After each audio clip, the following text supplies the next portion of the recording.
Okay, so we back. We were in the middle of a rant, and, and the people in the chat was getting to the good. So I was trying to add some of the people to the chat, and it didn't work out as expected. So where were we at? Well, hold on. Because we gotta wait for people to tune back in, but I'm trying to figure out. How can I share this? Well, maybe we get people back. Maybe we won't. They may have tuned over to see what Cal and them had to say. Okay, so I'm gonna retweet it.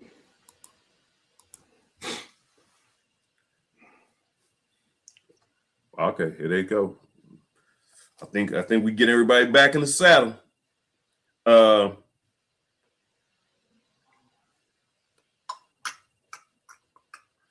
Yeah, the storm out here is terrible, man. Yeah, stay away from storms. I heard it's wild out there. Yeah, man. When you get 80-degree weather in March, the jet stream's killing you. Okay, so AJ says that Kaysen's X-rays are negative and no swelling. Well, it ain't no swelling. This one, don't it take a while for swelling to come up? No, an ankle. It was an ankle. Assume so. Oh no, that thing can balloon up almost immediately if it's bad. I've seen some dude. I've seen some grade 3 where that joker is blue and purple and red, like right and big right away. Oh, yeah, it could be. If that definitely, it seemed like he played 20 minutes. Did he play? I didn't see him play the first half. He's a silent assassin. He had the ball in his hands a whole lot, and he like say he ain't do nothing. I don't want to, I don't want to bang my chest and say I told you so. But I tell you a whole lot of stuff, man. I just don't talk loud like you, Van. I don't just get upset and act like people got to hear me, because you'll hear me eventually. I said this 2 weeks ago. Well, I said this last week on Sunday Morning Sports Talk. If I were playing the Cats, I would pressure the guard, especially without Severe. And when you get into the NCAA tournament, that's what the little dogs are going to do. The little dogs are going to pressure you because Severe can handle the right. He loaded the ground. He can get there. Now his shoot ain't good. He plays 100 miles an hour. He plays faster than the pace of everybody else. He can't shoot. He finishes pretty good, and he dribbles ball. So there's going to be games where you're going to need him, because if I'm a smaller team, I'm just going to pressure the hell out of you, because Fierro, as good as he is, he's not a ball-handling guard. Kaysen Wallace is not a 94 feet ball-handling guard. No. CJ ain't a ball-handling guard at all. And our other option, Reeves. Oh, Reeves. And Reeves was not a ball-handling guard. So I've been saying all along, and this was my take all that time. Okay, we look like everybody's coming in their groove, but what are we going to do when we need extra guard play and Severe is not available? Just like you were saying before, Severe is not available, and everybody who didn't want Severe, we're going to need him to win the title if that's our ambition. I'm going to add another football player so we can talk basketball, and I'm going to let you get back to what you were saying. Once we introduce Mr. Nance, it's good to have you again, man. You probably played power forward or something. You look like a basketball player to give us football players a bad name. Hey, listen, I know my limitations. I ain't shooting from outside. I'm here to get boards and push the ball in transition. I played guard, and I was the hefty Severe, because I couldn't shoot. I was just going to create and get the ball to the big man and let them score. I knew where my game was laid, but yeah, I knew very early I wasn't going to be tall, so basketball got out of there pretty early for me. All right. I want to let Van finish his thought. Yeah. Oh shit. I'll kind of simmer down, but I can pump myself up real quick. Hold. Okay, here it is. Here, as I said when I was talking earlier, I was scrolling and I saw a tweet, subtweet to our man Larry Voigt, and a guy said that he's tired of Cal's ego. That's why he can't get on board now. My thing is, I am tired of fans' egos because fans' egos won't allow them to say that, okay, guys, I'm wrong. I saw one guy. Now, this is just me scrolling, not saying it wasn't any other. I saw TJ Walker was the only one that I've seen that said Cal was warranted in his sassiness after the last game because of all the crap that has been said this entire season. I also saw a clip where I think it was in November where Cal was in his office and clearly stated that I like this team, but it's gonna take us a minute.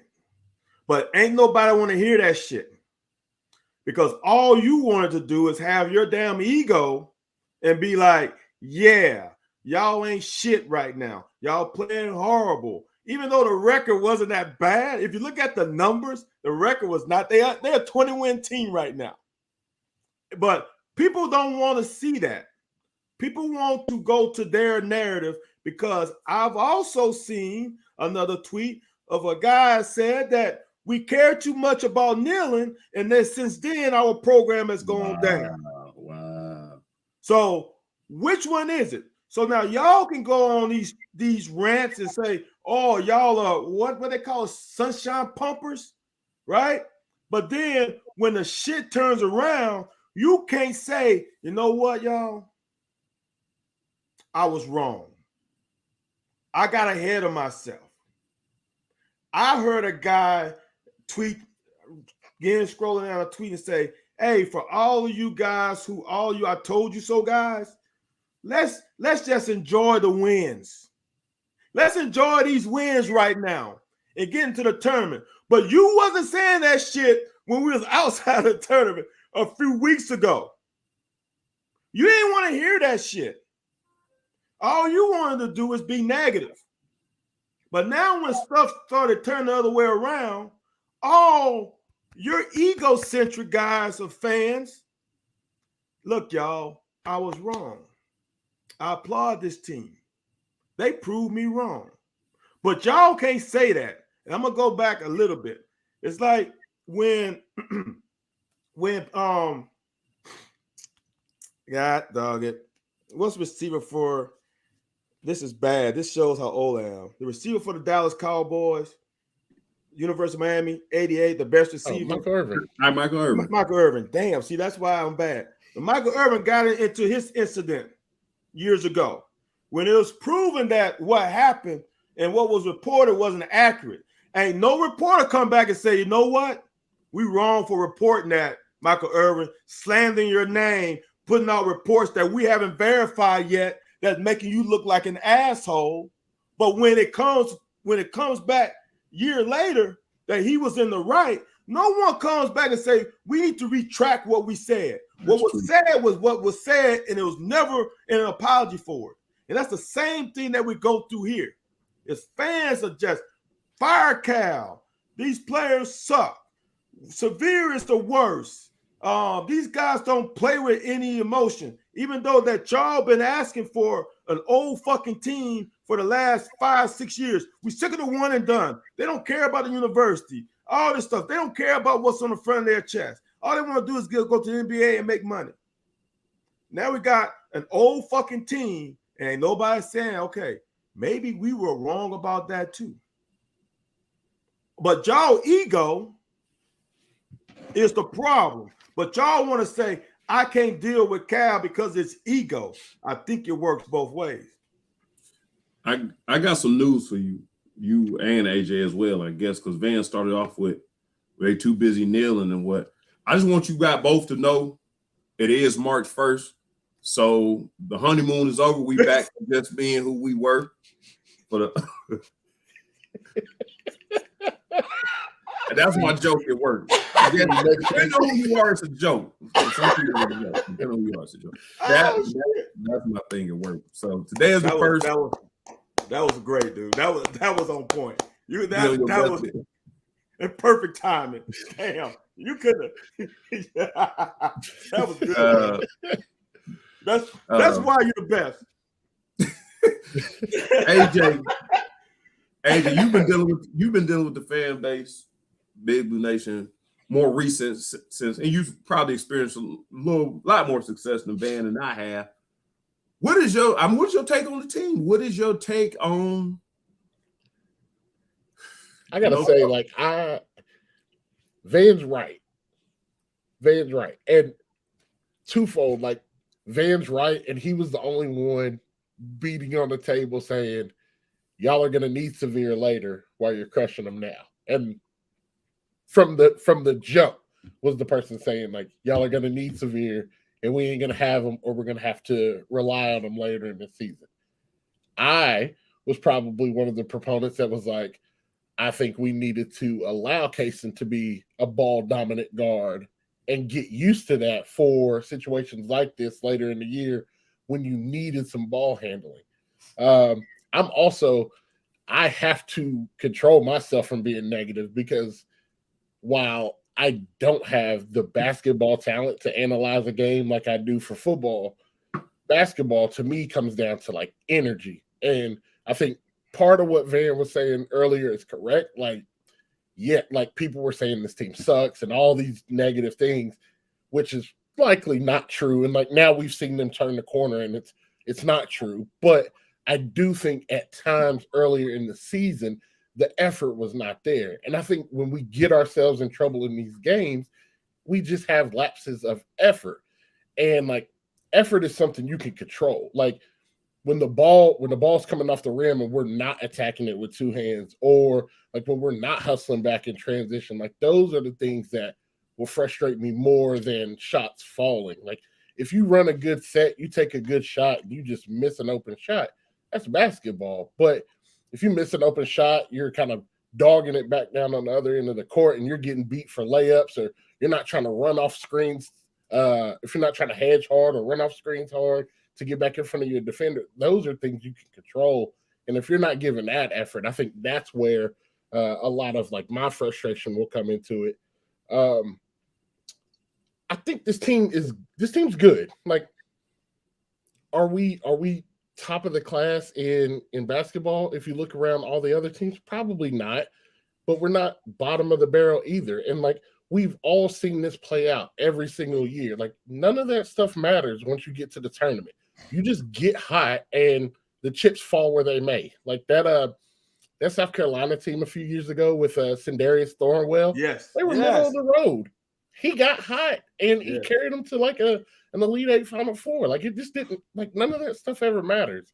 And so, I mean, can this team show up and, you know, somebody get injured or somebody get in foul trouble and we lose by 10 first round? Absolutely. Can this team get hot like they did against Auburn the other day and shoot the lights out and be in the Sweet 16? Yeah. So, like, at this point in time, like, you just line it up and let your team play. Like, if you're going to show up and be upset about, like, the product that's out there, why even watch? Like, go do something else with your weekend. It's the weather's about to turn. Like, it'll be nice outside. Just go do that. But, like, there's no team, I would say probably outside of Houston that I've seen that I'm like, there's going to have to be a tough, like, well-played game to beat that team. I think Houston is that team because they compete so tough defensively.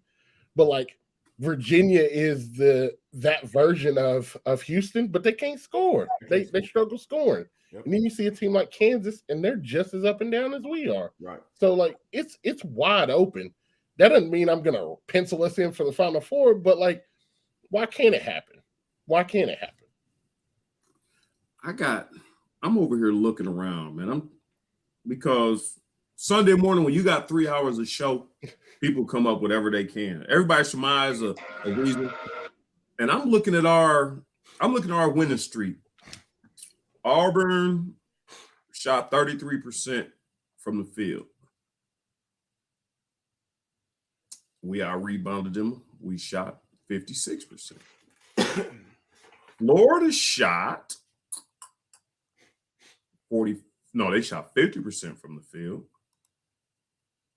And we out-rebound. We doubled them out-rebound. We shot 53%. Tennessee shot 37% from the field. And we out-rebounded them and shot 44% from the field.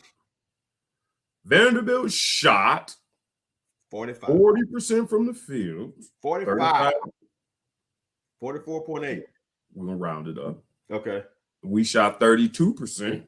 And we still out-rebounded them. Yep. One thing was when you pointed out that we were 3 of 19 from 3-point range. Vanderbilt was 8 of 24 from 3-point range. One thing was the big man went out early. He got injured early in the game. That is part of the reason why they had to play from outside, because we had especially playing Thiero, Livingston, and either Toppin or Oscar. That is a big lineup. You wasn't getting no shake inside. Like, it wasn't nothing popping off inside. So I think that's when they went to the outside game, and they was fairly successful. I mean, it wasn't bad. 45%. My point was, because Van was talking about it earlier, and AJ also said it, that, and I believe that, man, and basketball is my favorite sport. And I was highly successful in basketball. That our energy level, we were more athletic than most people we played. You could say James Posey was a basketball player. He proved that. The other two of us, other two of the four that didn't play pro basketball, you can't say that we weren't good basketball players. But we were just more athletic than everybody, so they never got the chance to see. And people would say, well, you can't shoot from outside. Why do I got to shoot from outside? Right. I go this all day. I go. So it reminds me of the Eric Bledsoe and John Wall background when we backcourt when we lost to West Virginia.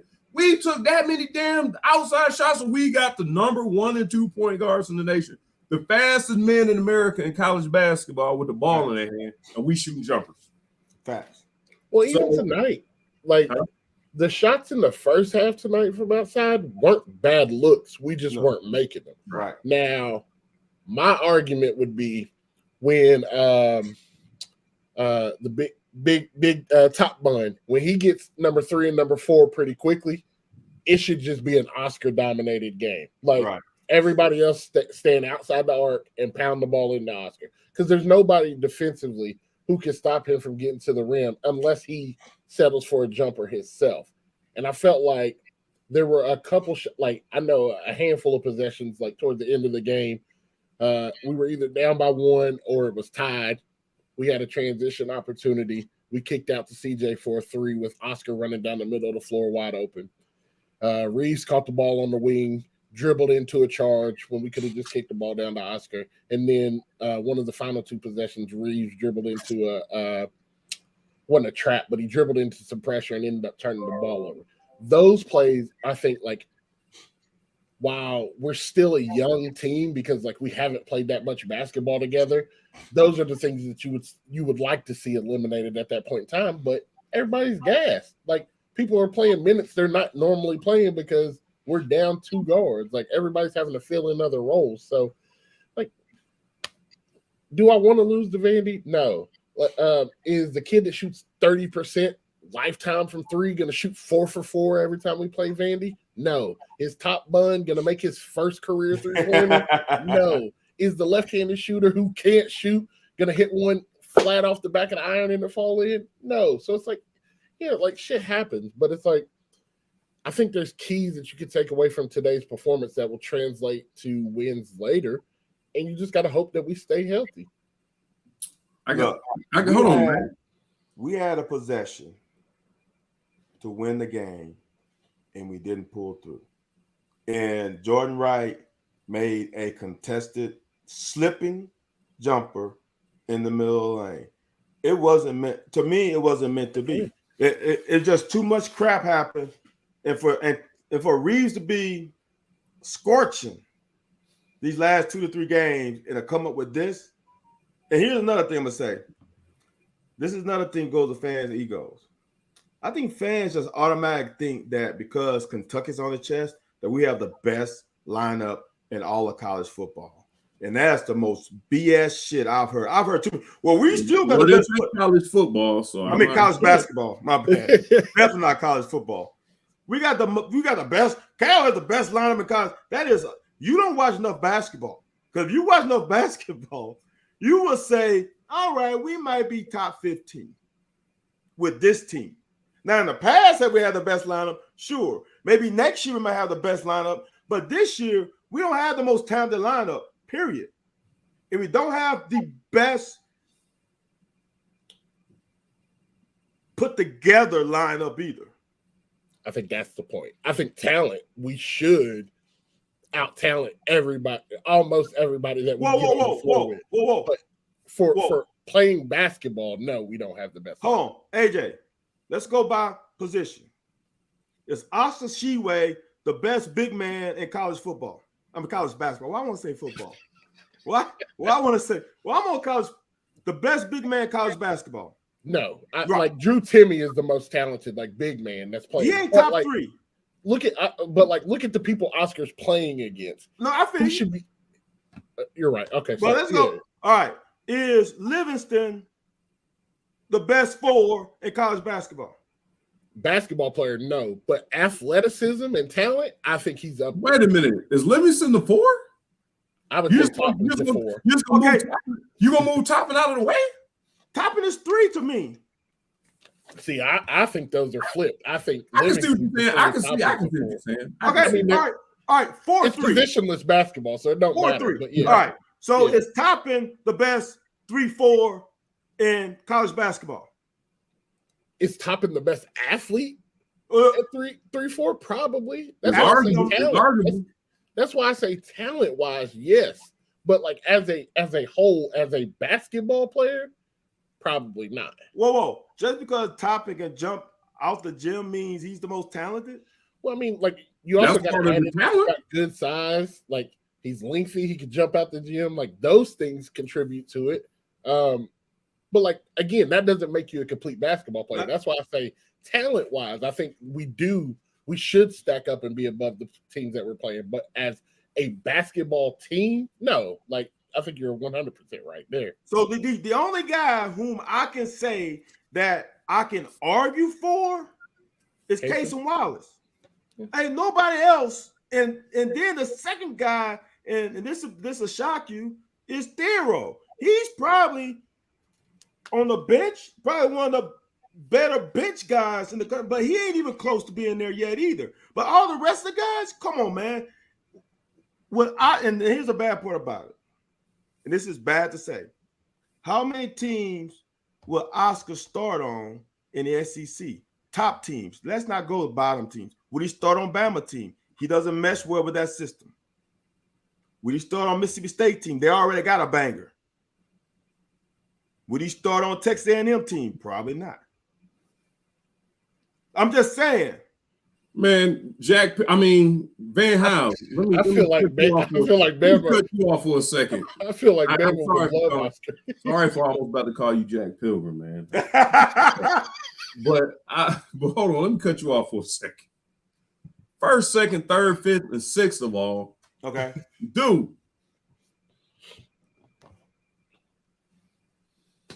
All these things you just asked us, do we have the top? There ain't no team in America. Now, I understand when you go back to Cavs 2010s and all that, you might be like, we had the top. Yeah, we did have the top.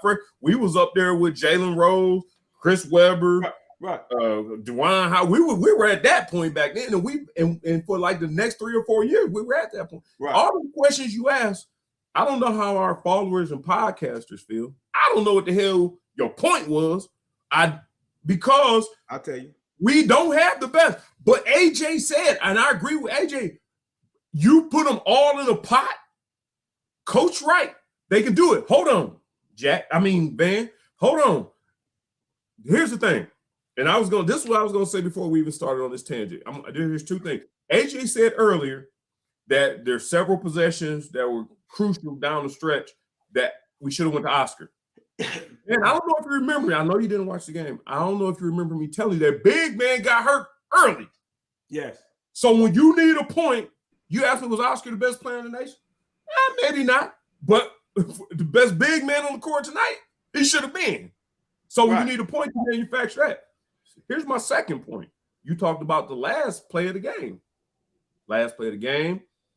You come down, the guy gets the not the last play of the game, but the last score of the game. The guy gets the ball in. So, and I absolutely understand that Cal ain't no timeout guy late in the game. Stack says, Stack says, hey, run it. No, don't call timeout, run it. Right.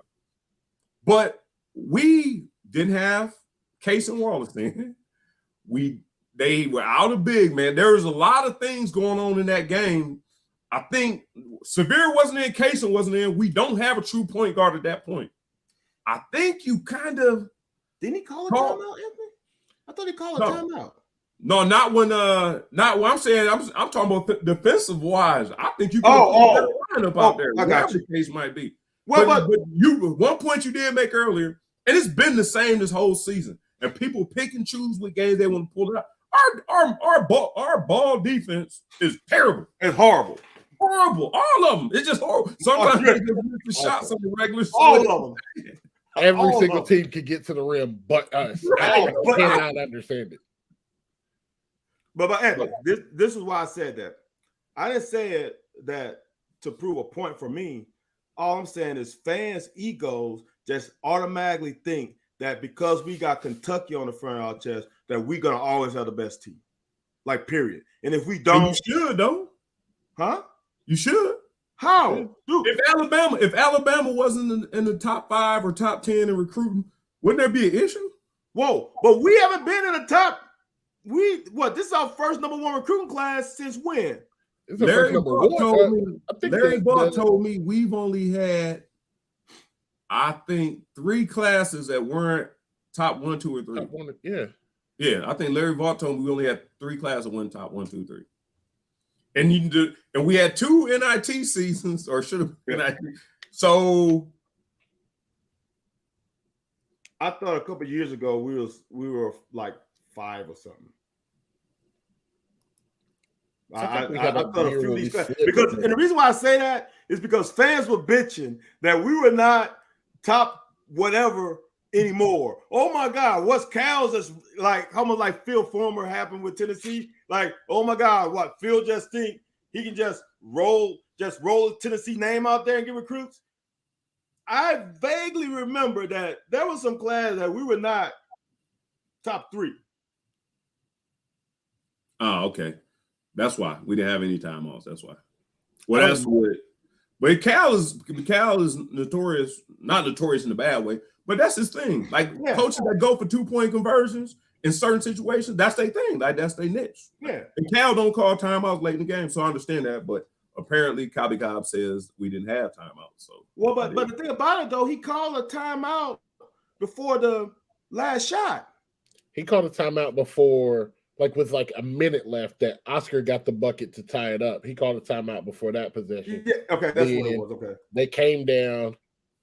It was a little bit above a minute. They came down, missed. They airballed. We brought the ball back with around 40 seconds on the clock, and the ball. So like there would have been about a 10-second difference. The problem is we forced up a bad shot around 20 seconds left. So it gave them plenty of time to like get the board, bring it up court, then get into a look. And that's where old boy got the 1-on-1 with Chris again, going downhill somehow towards the rim.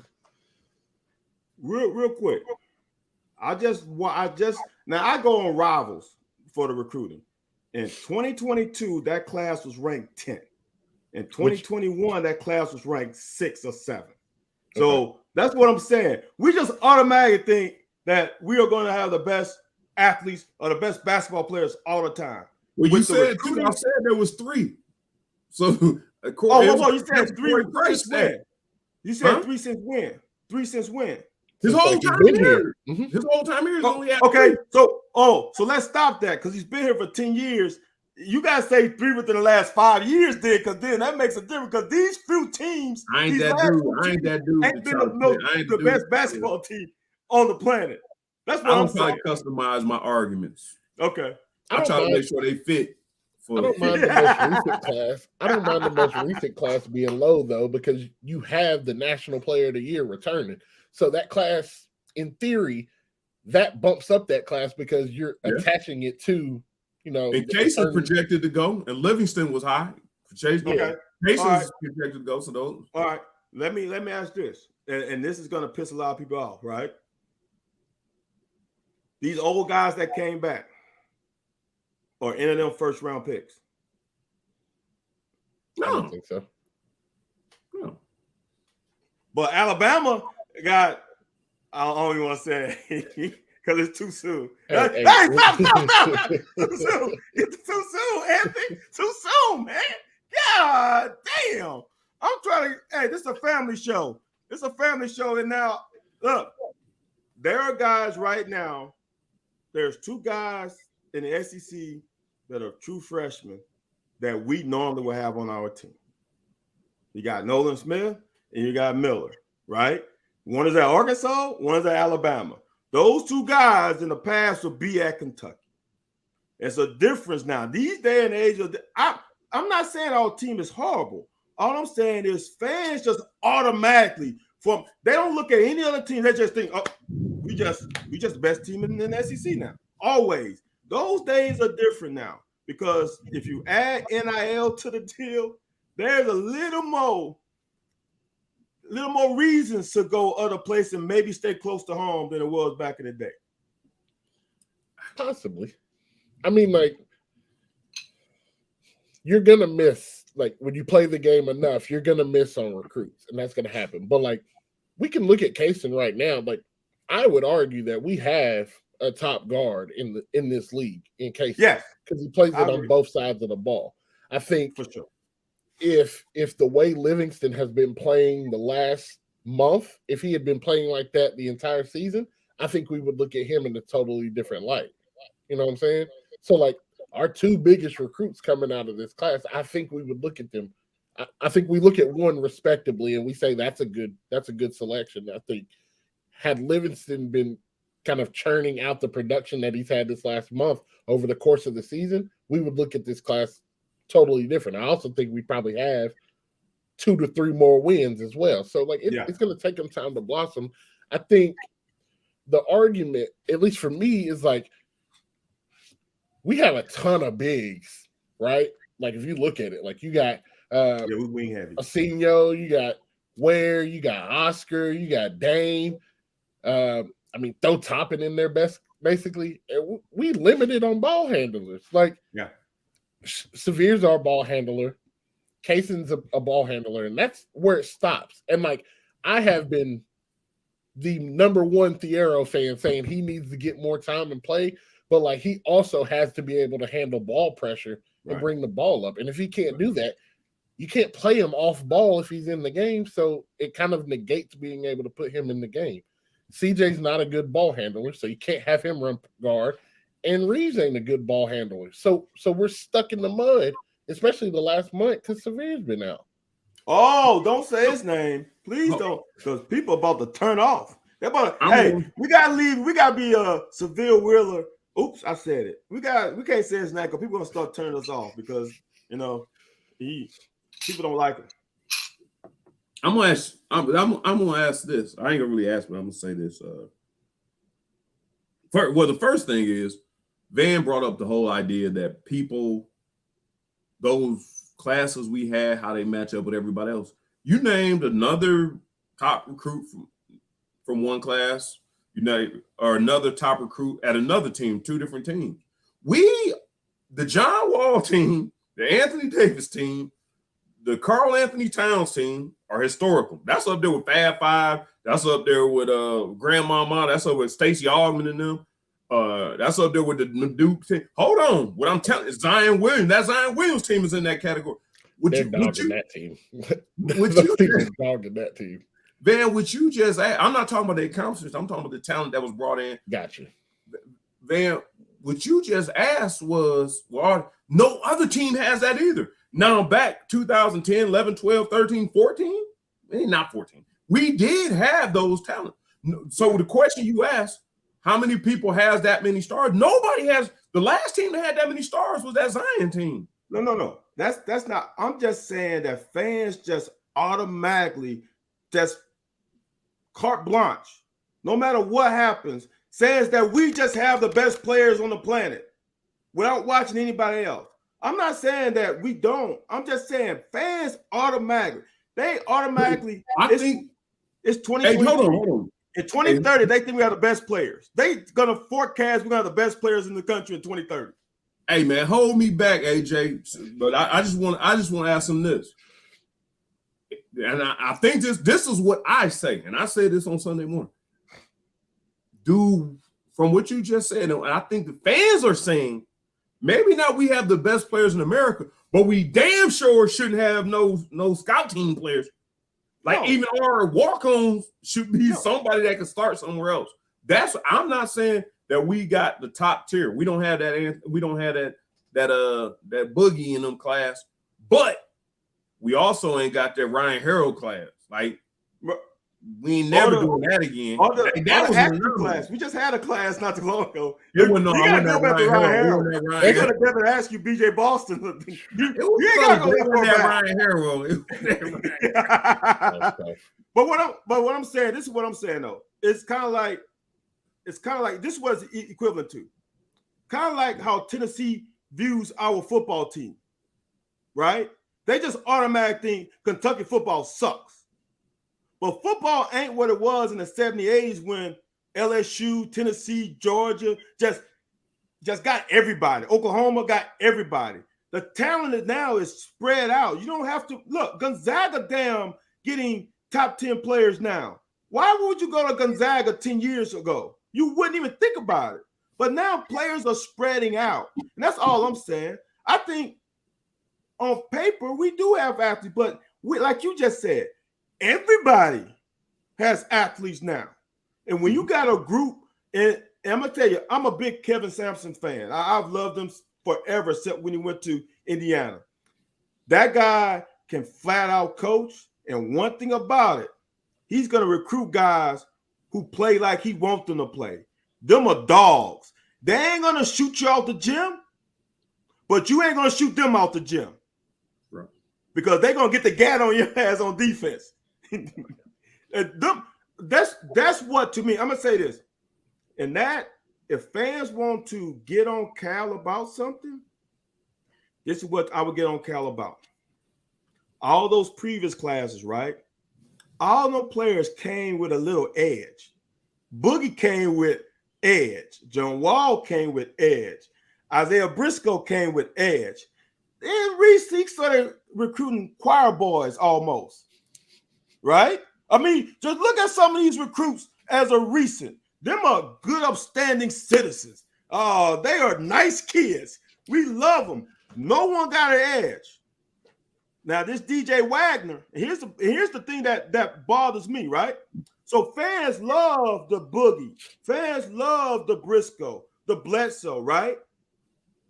But now DJ Wagner got a little altercation. Oh, my God. How is he going to play with us? Well, I don't think is he going to be able – but y'all like that shit a few years ago when damn John Wall was fucking dug in all the damn starting lineup calls. But now we don't want those. I don't say we don't want. Now we kind of scared of those players now. Not me. That's what I'm saying. But I've seen some shit on Twitter that some fan like, hey, we got to pause a little bit. But you ain't say shit a few years ago. And now there's a reason why. Dude, Toppin is a great kid. Seemed like a great kid to me. Oscar Sheway seems like an unbelievable young man. Right? Sometimes you need a Dennis Rodman. Like hey, Lance Ware is our goon a little bit. He's our Dennis Rodman. And Lance Ware is a damn great kid. You know what I'm saying? So you want to have Alabama players. So you want to have Alabama players. Huh? So you want to have Alabama players. I'm not saying that. All I'm saying is that Cal recruiting of certain kind of players kind of changed. If I'm looking at it, there was a dividing line. I don't know, 2018, where the caliber of player he recruited was a little different than when he first got here. I don't know. I don't think it was purposely. No, like, Big Cat ain't no Big Cat ain't no bad dude. Like that team, it wasn't a bad dude on that team. No. I'm just saying. I don't even know if them bad. Hold on, man. You know, I don't know Eunice if was bad on that dudes team though. exist anymore. Huh? I don't know if bad dudes in existence. I tell you what, DJ Wagner, bad dude. Hold on. DJ What was the number 3 on? We had a wing that had an edge to him on that team. On which team? On that Cat team with the Twins. 38. Tyler Eulis was number 3 on that team. Wasn't that another one? Another wing. You remember we had the Twins, we had Eulis, we had Booker. Oh, you thinking about Liggins? You think about Liggins? Yeah, no, Liggins came earlier. Because I know Liggins. I don't know who you're thinking about. Liggins. Who was the other tall like Liggins, but he was a wing? Oh, you talking about he got hurt though. Poythress was hurt though. No, the dude Jones was light skin with all the tattoos. Yeah. What the hell is that dude's name? Everybody loves him. I can't stand him. I can't. He played with Sacramento Kings. Yeah. Willie. Willie Cauley-Stein. Yeah, Willie Cauley-Stein. Oh, he played center. That's what I was talking off. But yeah, he was on there. You said a guard. Yeah, he did say it. I said wing. Because to me, he was tall, but he wasn't. No, I understand you. He still was a nice guy trying to act like he had that edge. Just he was no different than AJ. Was he any different than where? Was he any different than where? No. We were, but he could express that bully differently because us as a unit, we were bullies. Like that entire, like Devin Booker, he got dog in him. He don't look like he got dog in him, but he got dog in him. Like then the Twins, like I don't think if y'all remember the year before when we lost in overtime at Arkansas, one of the Twins was ready to scrap with the kid running on the floor. Like a lot of them dudes had enough edge that when you put it all together as one unit, as a team, we collectively had that edge. I do think that for Cal, our best teams obviously are guard led, but those guards have that edge. Like, and it ain't got to be a drastic edge, but like even Jamal Murray to a sense had some of that dog in him where he would go get a bucket. And Monk had that dog in him too. Get a bucket. The Twins, every once in a while, they go get there. Like Marcus T, like you just keep going down the line. A lot of them dudes had that. And like I think what even Kaysen now, like he's getting there, but it just looks a lot different than what you've seen in the past. And I think like you touched on it. Like I don't think the recruiting from like high school has been the issue. I think it's been the portal. And we've lost some really impactful players that have gone elsewhere and been immediate contributors on their team that haven't gotten to play here or haven't got the minutes here because they didn't necessarily fit like that Cal mold. Like there's no way, like look at this team right now and you tell me if you put a Keon Brooks on this team or if you put Bryce Hopkins on this team, like that's a totally different team. Like we had those guys, AJ. That's what I'm saying. But like Cal favors the athlete. Like he's gonna look at Toppin's game and be like, I'd rather play that over Keon Brooks. Like that's just how he's always favored. And to your point, Van, like that's why we don't necessarily have a well-constructed team. I think like the biggest thing is when you knew Oscar was coming back, we had to go heavy on shooters. And I think we probably leveraged that thinking that CJ was going to end up shooting better than he did. I think the thumb injury probably plays a big role in that because the ball just doesn't seem like it's coming off his hand the same. But like our only other consistent shooter is Reeves.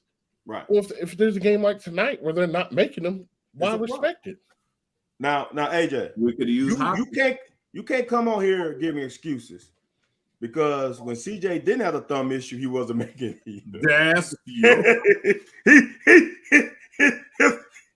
he was hot before the thumb issue, I'll get that to you. But my thing, you talk about like people being hard on Cal and then wanting them fired, and now they're like back on his bandwagon. I think the biggest issue that I have with Cal is when you look at our offensive approach, it has not caught up to the modern approach that most teams and most like basketball has looked like over the course of the last few years.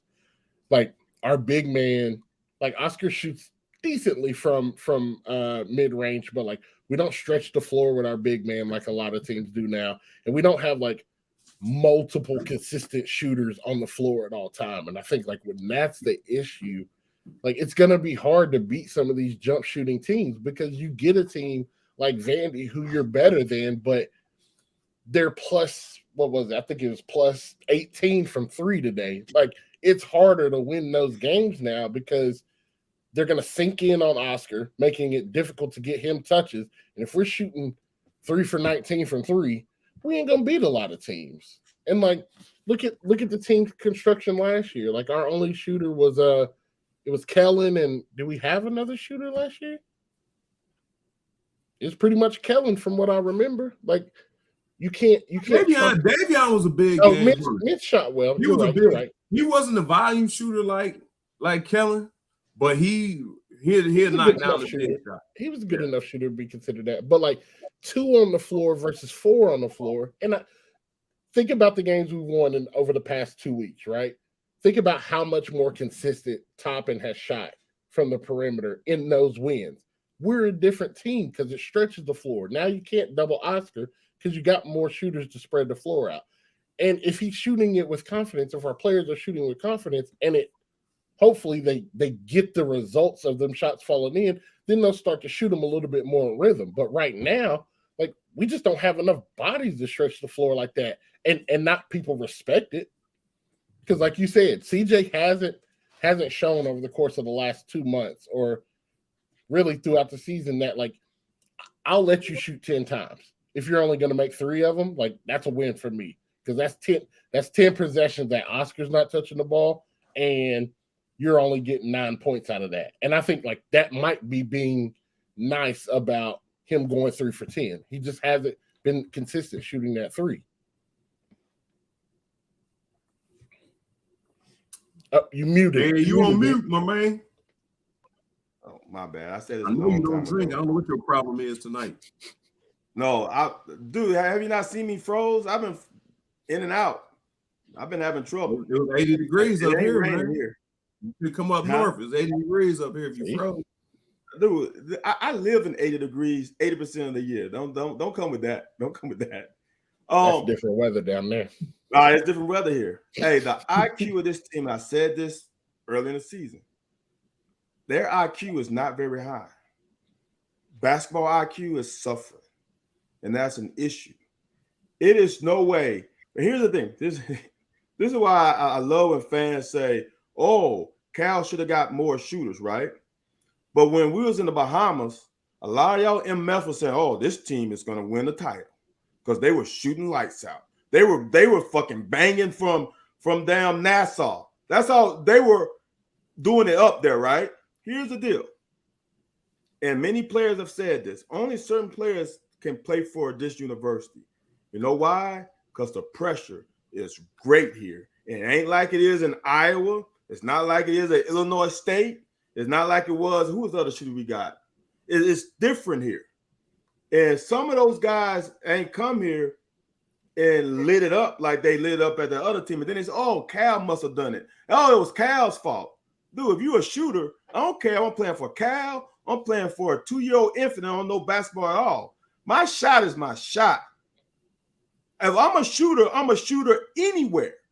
The difference is the damn pressure is a little bit more higher. The intensity is a little bit more here than it is everywhere else.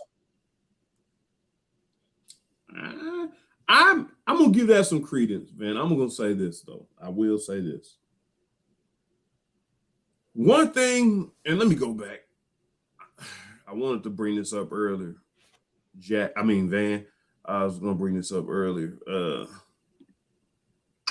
Why you thinking? Our headline says NFL Combine too. Just hey man, I got to get my report in tonight, but we started late, so whatever. Here's the thing: off that based off of whatever shooter, Davion Mintz. Me and AJ said it. Davion Mintz. I don't know if he's a volume shooter. I don't know if he's Ray Allen. I don't know if he's Allen Houston. I don't, you know what I'm saying? But there are, but Dame Dollar don't come, Dame Lillard don't come across as that Steph Curry, Klay Thompson. He ain't in that category. But if you want a shot at the end of the game, yeah, I ain't asking Dame to pass it. So I say this to say that CJ Frederick hasn't overwhelmed me. He hasn't even whelmed me. He hasn't whelmed you. No, he didn't over or even. So there's only one option left.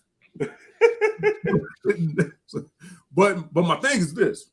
So when you say players come here, it's different. If I come to play at Kentucky, I'm coming to play with some ballers. Like I want you to double team him. So when they swing to me, I got a good look. Cal likes to bring you in here and say, you a shooter? Here, shoot the ball. Man, there's two people on me because they know I'm a shooter. My volume not going to be good. Hold on. So we're going to go to this Reeves. So we're going to go to Cowdy Cow's comment. Reeves refused to pass the ball to Oscar, but then made turnovers across the game by forcing it to him late. Now, here's the thing. There was a point guard who played for the University of Kentucky all year, this year. The whole goal on everybody on the team, Toppin, Kaysen, Reeves, CJ, Wheeler, everybody's goal was to get the ball into Oscar Sheway. And Oscar's going to be sitting right there in the paint, getting the ball into him. Yep. Wheeler can't shoot. He can finish decently. He can handle the hell out of the ball. So what does my game look like so basically, I know, AJ, you played running back at a certain point. I don't know how you feel about the running back totem pole. I'm probably up there, me and Sonny up at the top. I'm just kidding. But my point is this. If you ask me to sit back and pick up blitzes all day, I could not have been productive at. You may as well move me back to DB with Van Hiles, where it's easy to make money. So what I'm saying is, when you saying, well, these guys come here and they play differently, no, because Cal Labissiere, I feel like Cal put him in a position where he couldn't be successful. But all the shooters they brought in here, Cal was like, well, we want y'all to take the pressure off of Oscar, which is completely understandable. But they also gonna collapse on Oscar when it's time. And when you kick it out, we're gonna rush you because all we want to do is run you off the line. That's a simple defense. And then his thing is you got to shoot the ball or you coming out. Well, I can't shoot it under that type of duress. So hold on, Van. I see you getting your chest puffed out. But what Cobby Cobb saying about Reeves is a shooter. Reeves wants to let that ball go. He got to get into a groove. It might be the 7th or 8th or 9th shot that gets him into the groove. My point is, when he said that they wanted him to pass Oscar because the big man was out, me trying to facilitate Oscar in the post and me trying to find my shot are completely contradictory of each other. Yes, but also they are compatible with each other too. And the problem with when the big man picked up 4, right? Here's my argument. Toppin does it every game. Reeves does it every single game. They will catch the ball on the wing. Oscar will have his man pinned down on the block, and they will take a dribble and immediately either shrink or remove the passing lane to get the ball to Oscar. Like, it's almost like they're wired to catch the ball and put it on the ground. It's like you don't always have to do that. You can catch the ball fake high, and then wrap the ball around. And now we've got a touch on Oscar. And we all agree you can't, outside of the kid from Florida who just shoved it on Oscar that day, and I forgot what other game he scored. Yeah. But outside of those 2 opportunities, most of the time, if you're gonna single guard Oscar, he's gonna shoot about 60% in the painted area. He's just that good. He has been the last 2 years. And that's the look that we want to. But if you take that dribble and you shrink that passing lane, now when you kick it down to Oscar, you've taken a step or two towards the corner. You've shortened up the distance that the guy has to get back on you if he doubles Oscar. So now we don't have that room to get out a shot. And like Abe was saying, like he can close out, he can run out and get a hand up and affect that shot. And the thought is, like, we all just agreed none of these dudes can really handle the ball or want to put it on the ground. So it ain't like they're pump faking, making a move and then getting to the rack. So like it's you talked about it. You said our IQ's low, but it's plays like that that puts you in a bad position. And my argument is, as the coach, these should be things that we're instituting so that we're not allowing that to happen. That's why I get on Cal and saying, like, he needs a refresh, like, approach to the offensive end, because that's how you can, like, if I look at, we all can look at CJ's game. If you know basketball or you're not, like, he doesn't look comfortable shooting the ball off the bounce at all. Like, his best shots have come from a set position. And even then, he's struggling. If I know that's the case, if he's in the game, I got to play him on the same side of the ball as Oscar and in the corner. And it's literally catch. And as soon as I catch it, it's almost like hot potato down to Oscar. And if they're gonna one-on-one him, let Oscar go do his thing. And if not, I almost got to like command that Oscar gets the full double team to kick out to me for a short corner three. It doesn't work at the elbow because he hadn't shot it well from there. And you can't put him at the top of the key because he can't dribble there. So that's how you have to play him. And if he can't do that, then you got to sit him. Ow! Yes! Yes! How many fucking wide open opportunities CJ Frederick just blew? A lot. All this shit about CJ Frederick has had people run out at him. First of all, you're a shooter. You don't see nobody fucking running out at you.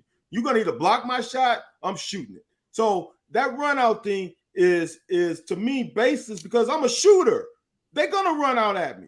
But CJ Frederick has had a shit ton of wide, like butt naked open 3-pointers and ain't hit shit. I think he had one good game against one of those Tennessee game. He shot well. I think the Tennessee game on the road he shot well, but that was like the last consistent one I've seen him shoot well in. And how many wide open shots did you see Antonio Reed shoot the last 2 weeks that he's getting off? So all this stuff about shooters not getting shots is bull. They have been butt naked open. And Reed's finally these last 2 weeks started hitting. But before that, though, he had problems. But Reeves is comfortable shooting off the bounce. So, like, Reeves might catch it, give you a jab step, back up, and let one go. He might run off an Oscar screen, get a little separation, and let one go because he's comfortable doing that. Like, CJ's not comfortable shooting those shots, and he definitely is not comfortable, like, driving, getting to the lane for, like, a floater or a pull-up. So the only way you can get him good shots is to make him stationary somewhere and kick to him off of a double team. If not, he's almost like ineffective on the offensive side. And if you know that, if we know that, then it's obvious that the coaching staff knows that. So you should implement like other opportunities to get him to have some effective shots because you know you're going to need them later. Like that's why I like the argument at the beginning of the year when you're playing some of these less impressive teams or teams that you should thump. These are the sets and the looks that you should be crafting out. So then when you get to the end of the season, now we're not searching for, sets or opportunities to get a guy in rhythm. He knows, like we know for a fact, these are the plays that we can run that are going to get him a look. Reeves is in foul trouble and Kaysen's down with an injury. We know we're going to have to rely on some CJ scoring. We got to go to these sets that are going to get them looks. Yeah. All right. It's getting late for you, brother. Leave it at this. I'm gonna leave it at this, and I'm gonna transition to combine talk really quickly. Actually, it's two things. I mean, hell, man, I'm up all night. My reporting get done before midnight.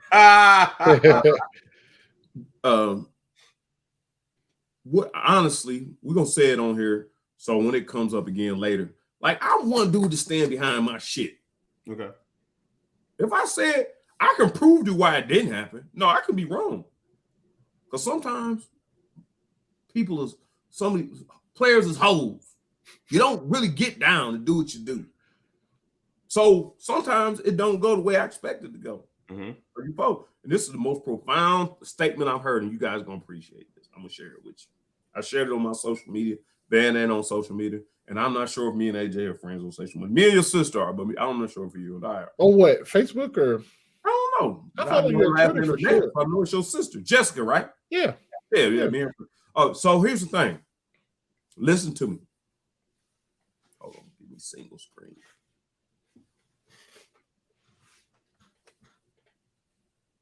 A coward and a hero experiences the same fear. They both feel the same fear, but the reaction is different.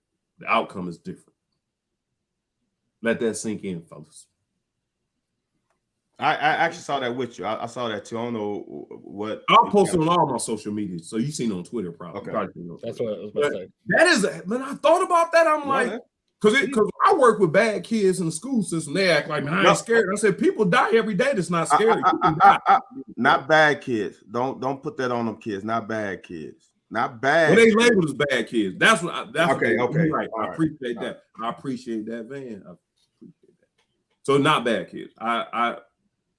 Kids in my school have been sent to us as an alternative to regular school. So we're gonna leave it at that. That is a fact. But when I thought about it, I was like, damn, that is true. It is. Like people act like because you scared, oh, I'm gonna whoop you. No, because if you scared, once you both got fear. When you go into an arena, you both have fear. Yep. How we gonna come out of here? Your preparation, a lot of other things determine how I'm gonna come out of here. You could be scared and don't have anything about you, but you scared of losing or you scared of dying, and you wear their ass out. So I just wanted to say that. Hey, there's some Tiger Woods. This is to add on to that. Tiger Woods, probably the best golfer in the history of golf. You can argue one or two, right? Won multiple majors, 10 plus majors, right? He says when he steps on the first tee, he is nervous every time. And if he can be nervous, it ain't nothing. It's how you handle your adversity that defines you, not the adversity. And if he can get nervous on the first tee, everybody in this situation should not cower to nervousness. Yeah. Because it's a good thing. Yep. Custom model. So, without all that being said, are you transitioning to football? No, because I didn't ask my question yet. I want you to put it on the stage. So when we become popular, if one of us has a great analysis of the season and the outcome, then when we start retweeting there, they said on the locker. I love to hear. Man, I heard, y'all was the first ones to say it. I love to hear that, man. I love to hear that. What is the outcome taking into this last game, taking in that stretch, taking where we started, taking into personnel, taking into injury? And somebody asked earlier about the severe thing. I don't really know what the severe thing. Apparently he had an injury. He said he had surgery today. Yeah, but he'll be back before the tournament is over. He should make it back. If we make it for what tournament? Which tournament? Which tournament? Well, we going to the tournament. Yeah, no. What tournament he back for? Because he definitely ain't back next week. Yeah. No, but I'm saying he'll be back for the NCAA tournament. Okay. So make sure we're all on the same page. How serious was the injury?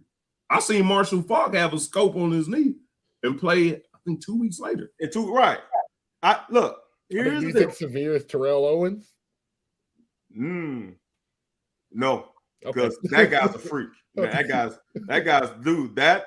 He is 50, almost 50 years old and still running 4.4s, 4.5s. Nah, he's a freak. But here's the deal. If and this is the tough part about being a player, right? Well, I think we're all going through this.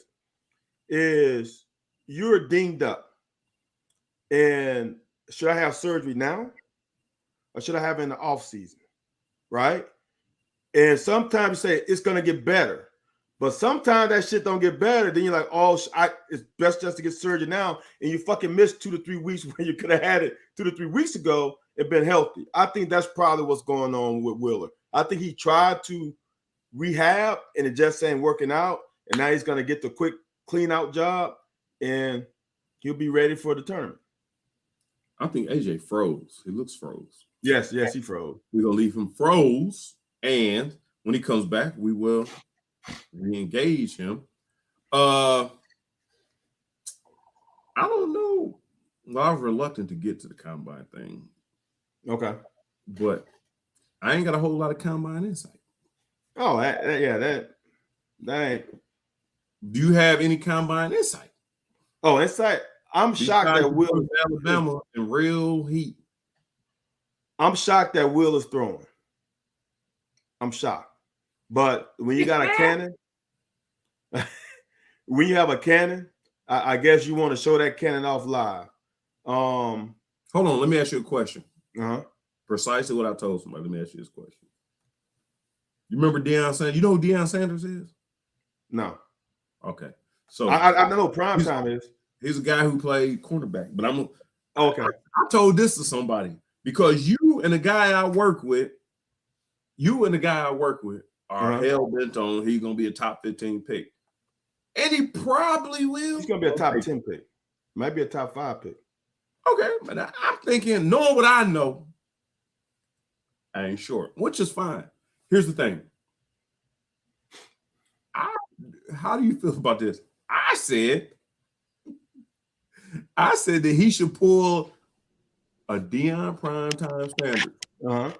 Don't do nothing. Maybe do the bench because I know he's strong. Do the bench. Hey, hold on.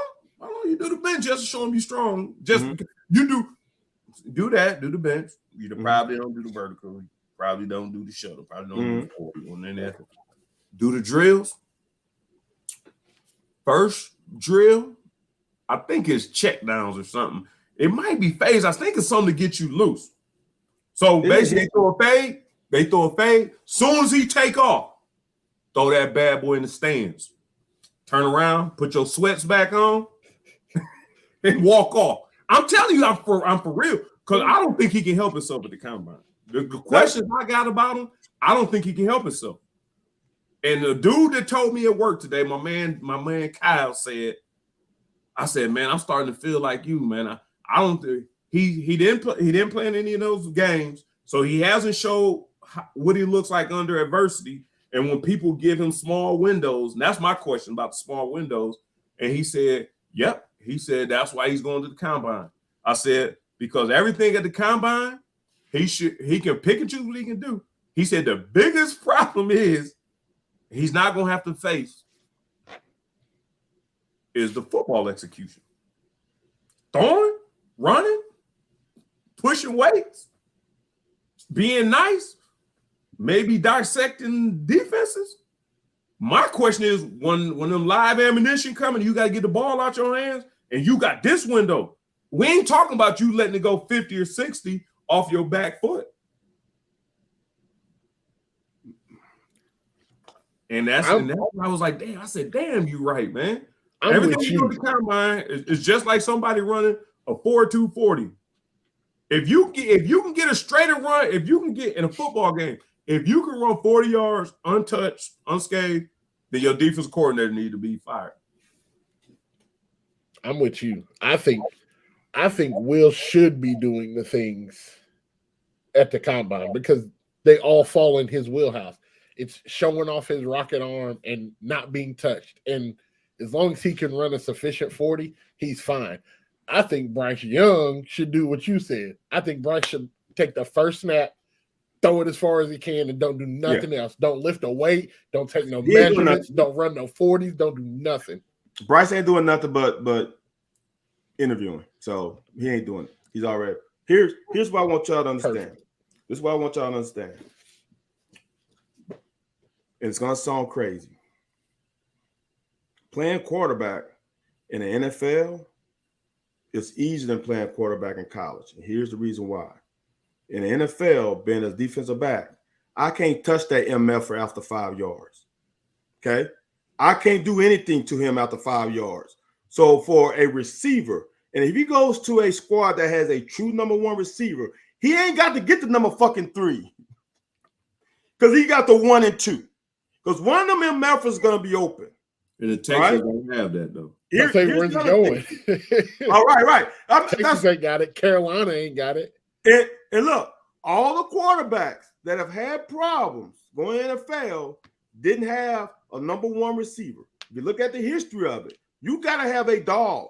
Because I know right now, if you over there playing man on Jamar Chase, on Jefferson, on Keenan, on whomever, he's going to get open the majority of the time. All right? And don't let me have a tight end or a number 2. It's easy. He ain't open, go there. In college, there's a lot of zone. There's a lot of windows. There's a lot of shit where I can bump and hedge and hit and make things harder. I'm not saying the windows are not in NFL. Open is smaller, but open is still open. And his processor doesn't have to be. There's not such thing as open. That's what I'm saying.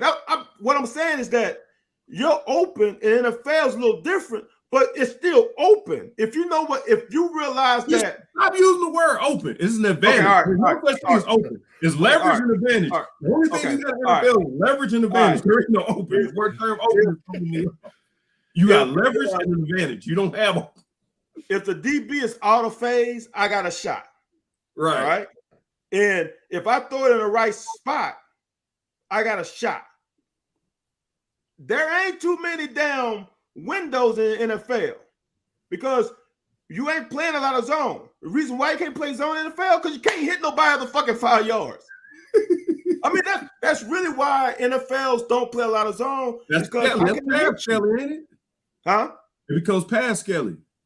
Well, it is hard. Without touching nobody is pass Kelly. It's hard. Playing, look, I couldn't play corner in the NFL because I can't touch you. In college, that's all I did. And when I would have gotten so many PIs and holding and legal, what they call it, the 5-yard legal touch, because that's all I did, dude. It's that's why people don't understand. In the NFL, playing corner is so unfair. And it makes a quarterback job a whole lot easier. And when you got a rocket, when that guy is even in phase, you can still get it there. Because his head is turned back to you because he's in fucking man. I think it's a little different in the NFL. You heard what I'm gonna let you say what you gotta say, AJ, but you heard what USM Cat fans said. What did he say? Don't say opening. Say watch again. Say watch again. You gotta say something like little clock. If I see your mouth start to form, I'm whooping your ass. Say watch again. I think the thing that they need to be thoughtful of is what Anthony Richardson does at the combine in comparison to Will. Because right or wrong, however you feel about it, right now, I think those two are the make or breaks that they're trying to decide between. I think people are going to take a chance on Bryce because of what he's produced and what he's shown. And I think the only person who cannot mess up his draft status is CJ Stroud. I think he's fine. The issue that I see is Will's season in 2021 was enough to get him in that top 10 kind of echelon of player. But a lot of people are starting to be high on Richardson's potential. Mm-hmm. I think if you look at both of them right now, you probably lean towards Will and you say, like, yeah, that's the guy I'll roll with today. But if I'm thinking like, hey, my system can turn a guy like Anthony Richardson, who leaps and bounds more talented and from metrics and number wise than Josh Allen, and I just got to get him into my system and hope that he blossoms the way that Josh Allen blossomed. Like that's people's mindset right now with him. And I think what's going to hurt is what if they get there and the ball jumps out of AR's hand a little bit better and he runs a little bit faster and he's a little bit stronger than Will when they're competing side by side right now. I think like that is the one thing that could potentially put him in the area of, I think, negative impact for me personally. And I'm stressing this personally because guess how much money I get if Will gets drafted first? 0. Correct. Guess how much money I get if Will gets drafted 30, whatever. 0. So it doesn't matter to me where he goes. I think for Will, if he were to slide, it's actually more beneficial because he can potentially sit and wait behind the guy for a year, maybe 2, or if he gets drafted by Detroit, because I think Detroit can play the long game there. But it actually works out for him better for a career. Now, his pockets immediately are affected, but it's better for him to slide. I don't think he has to slide. And this is what I think the spot that'll be best for him. For him or AR. Detroit. No, go to Carolina. Why? Here's the reason why. Carolina has a defense. So now I'm not required. Not taking chances. I'm not required to put up 30 touchdowns. All I got to do is manage. And the thing about it, they're young. So I don't have to be. Remember remember Tom Brady? Them first couple of years he won a damn Super Bowl. They ain't win a Super Bowl because of Tom Brady. They won a Super Bowl because of that defense. For sure. Right? So if he can go to a team that is strong defensively, he can get that time to not have the pressure on him or the onus on him to put points on the board. I think Carolina, I like to slide because the reason why I like to slide, because that means I'm going to a good organization, right? If I slide to 18 or 20, the pockets ain't like it was in back in the day. You're still gonna make decent coin. You ain't gonna make what's the boy from Oklahoma when he got dropped by the Rams? Those days are over. You slide it. Your salary is already dictated before you get drafted, right? So, but I think if he can go to Carolina or he can go to Indy, which I think Indy gonna get Stroud, but if he can go to Indy where they got good defenses and you don't have to be stressing the offense out, I think that'll be a great spot for them too. I don't argue against those landing spots. I think those work. Personally, I think going to Detroit because you don't have to immediately play. Like they can have that Alex Smith and Patrick Mahomes relationship where it's like, oh, we got to do that's good enough to put us in position to be a wild card or maybe compete for the division, however it falls out. They got a good offense around them. They got a solid running game. They got good receivers that he could throw to. Like they got a good coach that seemingly is getting buy-in from his team. Like, wait a minute. Come on, AJ. I gotta stop you. That Detroit Campbell's a good coach. That Detroit team is a good competitive football team. That coach is insane though. That coach. But pause, AJ. Let's pause on Dan Campbell being a good coach though. Detroit has been the laughingstock of the NFC North for a lot of years. They've made strides over the last 2 years. I got to give that man his credit for what he's instituted there.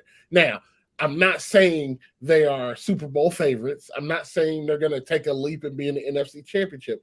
I'm saying they're in a better position to strike, and they're 1 or 2 pieces away offensively from why can't they be what Minnesota is right now and be 13-3? Because now, granted, one has Justin Jefferson, but if you can get good production out of Jameson Williams, who I think is going to be a really, really good receiver, they've got a better receiving core than Minnesota does. Their defenses are about equal. And right now, the difference is Kirk Cousins is probably a little bit better than Jared Goff. Hey, AJ, Dan Campbell, 13-13 and 9-8. You really want to put your money on a 9-8 season? That man is doing it in Detroit. I think that we are losing context. Okay. It's personal for you. I got you. I'm sorry. If he was 9-8, I got you. In Dallas, I'd be like, yeah, he's average. Okay, all right. He's doing this in Detroit. When have we ever been able to talk about Detroit being a respectable football team? Like in the last, take Barry out of this. Maybe those think about this. Like Matt Stafford, like him or love him, he's got a Super Bowl now. He's probably going to go to the Hall of Fame, right? Mm-hmm. Megatron going to the Hall of Fame. Yep. How many playoff games did they win? 0, right? How many playoff appearances did they have? Like a couple? I think they had 2 total. Yeah. Over that whole span. And now you got a coach that's got you at 9-8. Like, we gotta give him his props for that. And if you look at their team, the one place where you can improve on the offensive side of the ball, like you've got your tackle, you got Penei Sewell, like you got your tackle, you got threats to throw the ball to, you got a running game. Now you can get cheaper at the quarterback position by drafting a rookie now. You can stash him for a year because you got a competent guy running the offense this year. All you got to do is chart plays and learn. I got you. If Detroit is who we think they are, they'll probably not make the playoffs, but they'll be a competitive team, and you can get 2 or 3 starts at the end of the year. And now we're jumping off in 2024 with our cheap quarterback. We can use the money that we were paying to Jared Goff. We can waive him and start to spend elsewhere on defense. I got you. And we build out this team. It's like Kansas City. I'm not arguing. Kansas City's a much better. They're a much better organization. I'm not arguing that. I'm not comparing those. But the way that they operated is very similar to where Detroit is structured right now, I think. And you're at the position where you could load up at quarterback, not pay these $20-30 million a year kind of salaries for a decent, respectable quarterback. You spend that money elsewhere and make your team better. I don't know what happened with Van. Something happened. Maybe he ate some bad food. I'm going to say this. Whatever your attachment to Detroit is, I will say this. No, I'm from Tennessee. I got no attachment whatsoever. Oh, because it sounds like you said we. My whole point was Detroit ain't going to prosper. I'd have been to Detroit 3 times. One time I was in Detroit. I was at a grown-up affair for Chester Ford. Played for the Ravens, but he went to Toledo. Chester Taylor. Something like that. Chester Taylor. Grown folks was in there fighting in suits. Like people's older than me. I was like 25 or 26. They was in there fighting. Later on that night, our car got broken into. They took the alarm system apart, wrapped it up. And I'm talking about like neatly wrapped it up and laid it in the driver's seat. Respectable. Stole all the audio equipment out of there. The time before that, I went to Detroit. When I just got out of the NFL, we was in Detroit just hanging out for a weekend. We were at a casino, and that was the same night that Eminem's homeboy got killed. The one guy from the group he was in. D12. Mm-hmm. Yeah, from D12. He was playing right on the machine about 20 feet away from us. Like, and that's so-and-so, that's Eminem's homeboy. And he was just playing by himself because, he's from Detroit. He just playing high rollers. We wasn't. So my whole point is Detroit ain't got nothing good coming to them unless they birth a LeBron James or something, just like us in Cleveland, and can make things. That's that Midwest argument. I know Van hate him because he's in Chicago and you got Midwest bias, but I'm strictly from a team structure. I think they're in a good position. Like they're much better off than I think the Titans are, and they were kind of in that same predicament last year, where it's like we have a useful quarterback that maybe we can get by for a year or two with while we build up our next guy, and then they trade away AJ Brown and just kind of shit that away. But I mean, like Carolina's defense is better. I'm not arguing that. Not at all. But like the only reason that you could argue Carolina being a better landing spot is because that division stinks right now. Like that division just ain't good. But like, are you going to get the best level of your quarterback when they got a hell of a running game that they could put them around, and they got a defense, but like, they just ain't got a lot of options to throw the ball to right now. So like, we've seen Will operate. Well, we've seen quarterbacks operate in offenses that don't have a true number one, or somebody to get the ball to. Just like Van was saying, if I know he's even, I know I can throw him to get him open. They don't have a man that can win that one-on-one battle right now. So now you're relying on the quarterback to make so much more happen versus if I'm in, like, you're not doubling Jameson Williams in Detroit because I've got St. Brown and I've got other targets to throw the ball to. Like, you just can't. There's not enough bodies. Here's the thing Van made a hell of a point about, and I don't think it's getting enough steam. I don't think it's getting enough credence. I'm going to give you 2 names. If I could think of a third, I'll give you a third. Yeah, maybe I can give you a third. 2 names for certain. Mm-hmm. Dan Marino, Peyton Manning, and I want to say probably Warren Moon. And this is what Van is saying. Dan Marino was cold-blooded. Defense was terrible in Miami when he was there. If you're matter of fact, I'm gonna say Tim Couch.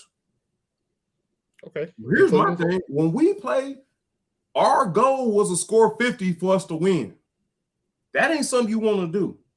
Like, you don't want your quarterback having to fit windows. 3rd and 7 have to be aggressive. You can be, I'm not 3rd and 7, I say 3rd and 5. 3rd and 5, 3rd and 4. If you got a good defense, you might run it. See if you can't pop it. But if your defense is terrible, 3rd and 4, 3rd and 5, hey, you got to see if the blitz coming. It's all on the quarterback. So that's a lot of pressure on the quarterback, is what Van's saying. And that's why I'm saying Dan Marino going down as one of the greatest. Did he win a championship? No, he didn't win the championship, but he got to come out. Peyton Manning and Dan Marino are 2 of the greatest to ever do what they've done. And you had to be that because your defense weren't. Is Will that? Is are these guys we talking about? Or is AR that? Like, that's kind of where we saying you got to go to a team with a defense where you can be comfortable, take what they give you. Because your record starts to look bad, you got to go. The coach, well, okay, I'm gonna give you. The coach got to go. The coordinator got to go. The coach got to go, or you got to go. First person got to go is offensive coordinator. Yep. So once he leaves, now you got new. So now you dealing with multiple offensive coordinators. So if you don't want to let the offensive coordinator, you got to go too. But once you let the offensive coordinator go, now the quarterback, you involved in who the next offensive coordinator is, somebody who you comfortable with because you didn't mess with the last one. So now the coach, and it happens, it's rare, it happens, but they you can get somebody to get the coach will leave because whatever, but a lot of times, and that's how the hierarchy is. So that's kind of where Van's at. Like, if you got a good defense, you can play comfortable football, do what you got to do, and you don't have to be supernatural. The people I named, Dan Marino, Peyton Manning, supernatural. Like, these are people who like are like they were good because they were great. Tim Couch was great in college. But ain't no damn way in the world you should be having to focus on getting 40 and 50 points to win a game. If you're a quarterback, right? If you are a quarterback, and you're coming out now, right? Would you rather go to an environment where you had, let's say, a slightly above average run game with a well above average, slightly above average run threat and a well above average passing threats? Or would you rather go to a team that had an above average defense with a well above average run game? If you're the quarterback, good defense with well above average run game. Me? So you'll put your faith. Wait a minute, Van. You're not on mute, but I can't hear you. I can't see Van. You can't see Van? I see his screen back, but I don't. I just heard him right there though. Oh, no. Okay. I would rather have a good to great defense. Are we talking about a young quarterback, right? Yeah. Yeah, not a vet, a young quarterback. I want to have a good to great defense with a really good offensive line, an average running back, and average receivers. Because the thing about it, average in the NFL is pretty damn good. You know what I'm saying? You still on a good level. And if I can say, right? If I can say, we've all heard this. If I can say the best team for our team is to punt the ball, where I don't have to force it. No turnovers. No turnovers. If we don't get a first down, it's cool. Let's punt it because our defense gonna flip the field. We're gonna get the ball on the minus 40 or 50-yard line. Then we get a field goal, right? For those first few years. Now, you're not gonna go 13-3, but you might go 8-9, 9-8. You can get a good draft pick, start building that team around, then you can get better. I don't want to be on a team where my defense is porous and I got a great receiver and a great running back. And now I'm the guy everybody looking at because Marshall Faulk was all pro the year before. Torrey Holt and Isaac Bruce were all pro the year before. And now I'm the one that everybody's looking at. Listen, we're one mushroom escapade away from the NFC North being wide open. Like we're just one trade away from it being wide open. That is true. But AJ, and we agree the NFC South is wide open, sure. But like if I'm the quarterback, right, and I think I'm that guy, give me the weapons. And I'll show you, and I'll say, like, hey, I can score to 30 and we'll be fine. You take the money that you're paying Jared Goff and go build up our defense. Okay. Because it's going to be much easier to build your defense on that salary that you're not paying Jared Goff. It's going to be much easier to pay those players versus I have a young quarterback in Carolina and now I got to try to lure in free agents to come play here. That payroll is going to look a lot higher than the alternative. But AJ, how many franchises have banked on a young quarterback being a guy and they give up on a vet and he turns out not to be the guy? And then they start that vicious cycle over. Who in this draft right now? We don't have, like, to me, Trevor Lawrence is that dude. Now, he's not the best organization, but he has turned that organization around right in front of our eyes. Trevor Lawrence was an obvious pick. All right. In my opinion, I got receipts. Mahomes was an obvious pick. To me, Dak Prescott was better than Carson Wentz. I stated that, right? So in this squad, though, are you banking your money on CJ Stroud? It's gonna be better than Jared Goff. Now I understand the money in play, but are you banking that CJ Stroud, from what you have seen, is that dude to be your franchise quarterback for the next 10 years? You're saying over Jared Goff? Yeah. For me, I take that risk. Okay. But I'll tell you why. I'm not banking on. Well, let me take it. I don't know if he'll be better, right? I think his ceiling. The possibility of him achieving his ceiling, if he gets there, is higher than Jared Goff. I believe that. Now, and I believe Jared Goff's ceiling is not going to get me close enough to be competitive. So I'm willing to roll those dice on a CJ Stroud, if that makes sense, right? Well, now you kind of backtracking because now you said Detroit, we won 9 games. No. I'm saying Detroit's in a position where if they get a guy that can, if you're elevating that position, now you're elevating the team and you're in striking distance to make the playoffs and start to push for, those higher seeds and those opportunities to be in the playoffs. Jared Goff's ceiling is a 9-10 win kind of guy. That's going to be his ceiling. I think CJ Stroud has the capability to be higher than that. So I would roll the dice on that, understanding that I still have a solid offensive core around him. He's going to sit for a year, so I'm going to get him bought into my system. He doesn't immediately have to come in and play, which I think hurts a lot of the young guys now because you name those quarterbacks, not Peyton Manning, but you name some of those quarterbacks back in the day, this whole process of we're drafting this guy top 10 because he's immediately going to start. that just started happening here more recently than not. Like a lot of times, these guys used to sit for a little bit before they played. Like one of the best throwers in the game right now sat behind a Hall of Famer before he got to play. Like it's okay if we draft that guy and let him sit for the rest of our organization and the pieces around it to mature or fall into place, and then we bring in this cheaper option. I think like as a whole, Detroit probably has a better team facilitated around the quarterback position than Carolina does, and that's why I'm more likely to roll the dice in that event, because if I strike out, I'm not paying this high dollar amount for a quarterback, and now I'm not trying to fill gaps everywhere. I'm just trying to find that next draft pick, or I'm just trying to buy a guy on a 1-year deal to come steer my ship until I get the quarterback out of the draft that I want.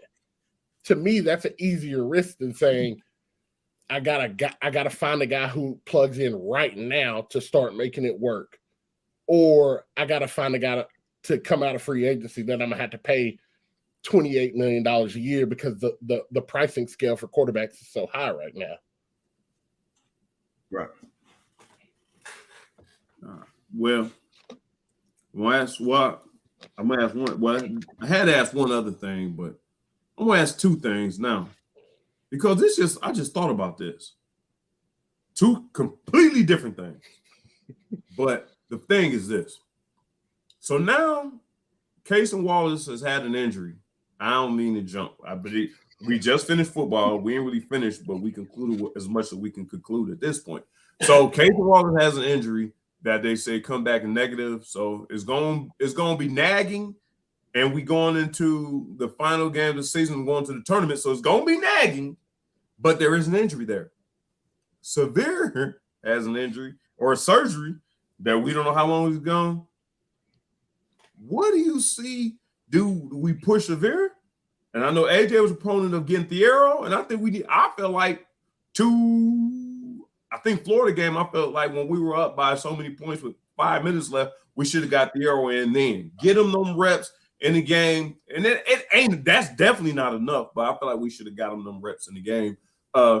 So what's the thoughts on, now the other subject is completely on another subject, but this is just something that came up before we conclude, that all this progress we've made to making the tournament, now we got an injured case and going into the tournament, and Van said something last week about Granddaddy Grady hurt going into the tournament, and we didn't find out till it was over, but it affected him during the tournament. And our best option, as far as running the point guard, well, both our 2 point guards are going to be hurt. One is coming off of surgery, and one has an nagging injury. Thoughts? Van? It is not good. It is. Hey, this is going back to last season. I mean, injuries. And look, and this is what I hate when fans talk about. This is something I hate too. Well, we just played an undermanned Florida team. Oh, we played an undermanned, blah, blah, blah. We undermanned too. Everybody, as we say in football, by this time of the season, everybody has an injury. Either you are going to play through it or you can't. So we're not at full tilt either. The problem is at the wrong position. You know, if we had a wing, if we had Toppin who was coming through an issue, and let's say Thiero was coming through an issue, not a problem because we got enough of them. We only got 2 point guards. And when both of them are, like you said, both of them are nicked up, and one is nicked up, but one is coming from a surgery. That's on another level of being nicked up. It doesn't bode well. Here's the deal, and this is what's going to piss off fans a lot, because Kyle says he doesn't really care about the SEC tournament. This is a year where we can't care about the SEC tournament because it doesn't benefit us to have Case and come back not so well just to fucking win a couple games. It doesn't help us. I'd rather him sit for the week, 2 weeks, and get ready for the tournament, and we might drop to a 9 seed. Fine. But at least we got a healthy fucking point guard. and not a 80% point guard and a guy coming out for surgery. AJ, before you respond, Van got my wheels turning. I love what Van just said, man. I love it, man. I love it like a bacon and egg sandwich. He made a hell of a point. But I did say this on Sunday because I didn't expect us to lose to Vandy. Now we have no contention. Go ahead and get Reeves some run at the point. Or not even point, just a fast flow with you trying to find your shot. If you don't got it, then dish it. And then get the arrow. Like, if we happen to win some games, I'm with Van. If we don't win, everybody get rest. So, Van, hey, that's why I got you on the show, man. That's why I got you on the show. Just throwing a good point every 30 or 40 episodes. Every once a season. Hey, you burning through your hot takes real early in the year. You got a lot of year left. You got a lot of season left. Honestly, like, I practice 6-on-5 the next week, and Fierro has to bring the ball up court and beat double team the entire time. Just it could be walk-ons, it could be Livingston and another player, it could be Toppin and another player, but it's just like harass Fierro and get him comfortable with his handle and trying to operate and get us across court and to facilitate an offense. Because like right now with the injuries, like he's going to have to play some minutes because we're going to have another effective ball handler on the court. And the more comfortable you can get him with facing pressure, because like I'm telling you, y'all, I love the way Fierro plays. I think he's going to end up being like a Dominique Hawkins type dude where it's just like he's going to be so good and so energetic, you're going to struggle to keep him off the floor. The problem is, like, over the last couple of weeks, while I've been yelling, why don't he play more? Every time we get in crunch time and he starts to dribble, watch the defender. They crowd his space because they know he's flustered and he's not comfortable dribbling the ball. And if we can, he's not going to turn into Kyrie overnight. It ain't going to happen. But if you could just get him comfortable with protecting the ball and bringing it up court and just not starting the offense so far away from the basket, like if you could just get him there, then we can buy time for Kaysen not to have to play 32 plus minutes a game. And we could buy time to get Severe back. And then like, we'll have the capability to potentially like limit, some of these aggressive injuries because we're trying to rush dudes back. I think Van's right. Like at this point in time, Cal said he don't like playing for it. And we've seen where we've gone into an SEC tournament and been a 4 seed and won the whole damn thing, still been a 4 seed. Like, it just don't affect your seeding. So, like, why play for it? In a perfect world, we would have gutted out the win today, and I'd have told Kaysen, take a spring break, and I'll see you 2 weeks from now in a perfect world. But now you got to try to look at the opportunities of, if he comes back Saturday, can we eke out a win at Arkansas and get this double bye? Or, can the teams behind us take a loss or something so we can get that double bye? Because if we can, then you're just stealing them an extra day of rest. But, I mean, it's SEC basketball. He's going to get nicked up and banged up if we put him back in the game. And like y'all are saying, like, is it worth it to win a couple games and get to the championship or get to Sunday? Or should we look ahead? Like, part of my issue is I think we need all the good combinations and like opportunities possible. Like, I feel like thinking about the tournament is the worst thing to happen. Like, we need to like congeal and play together and see some wins and see some positive things happen. And I think if he's healthy enough to play, you got to let him play. I'm with you on that. I do think that, and a lot of people are saying kind of the same things. We need to just get back as healthy as we can get. Don't worry about the tournament. And Cal has already been big proponent on not worrying about the tournament. Here's my thing, and this is what the whole season's been about to me. When everybody's talking about Livingston, finally getting an opportunity, Reeves finally coming through, being an offensive assassin. It all kind of comes down to Cal, you could have done this all along. The injuries are what made Livingston get going, what made Toppin get going, what took Severe. And like I said, the injuries wasn't Severe's thing. Severe is a good player. People want to act like he can't play at Kentucky. And then it looks bad because he didn't make it at Georgia, became to Kentucky, which is one of the top 3 schools you can ever be at in America, and didn't make. So if you fail at Kentucky, that ain't the big thing. But the fact that Kentucky won him at some point meant that the guy can play ball. That I felt like when you got, and I said this before going into the season, that they should have went into a pick and roll with Oscar. They should have worked the hell out of that in practice. Because if Oscar pick and pops, he's where he's at now, mid-range jumper. If he picks and Severe gets to the hole, Severe can finish fairly well. Like he's good. You're not taking the ball from him. And those are best people. So it went to the point where Severe couldn't get to the bucket, and all he was asked to do was dribble the ball, which he can do very well, but distribute it and getting in traffic without being able to shoot, or they're just sagging and making you shoot. There was nothing he really could do, and Cal didn't help him. And then when they started putting other people at the point, now Oscar said the last press conference, not this one, but the one last game. Now he's been asked to go up top. He's out of the paint. So now the paint is free for Toppin and Livingston and everybody to fly in there and Casey to do what they want to do. Wheeler never had that luxury.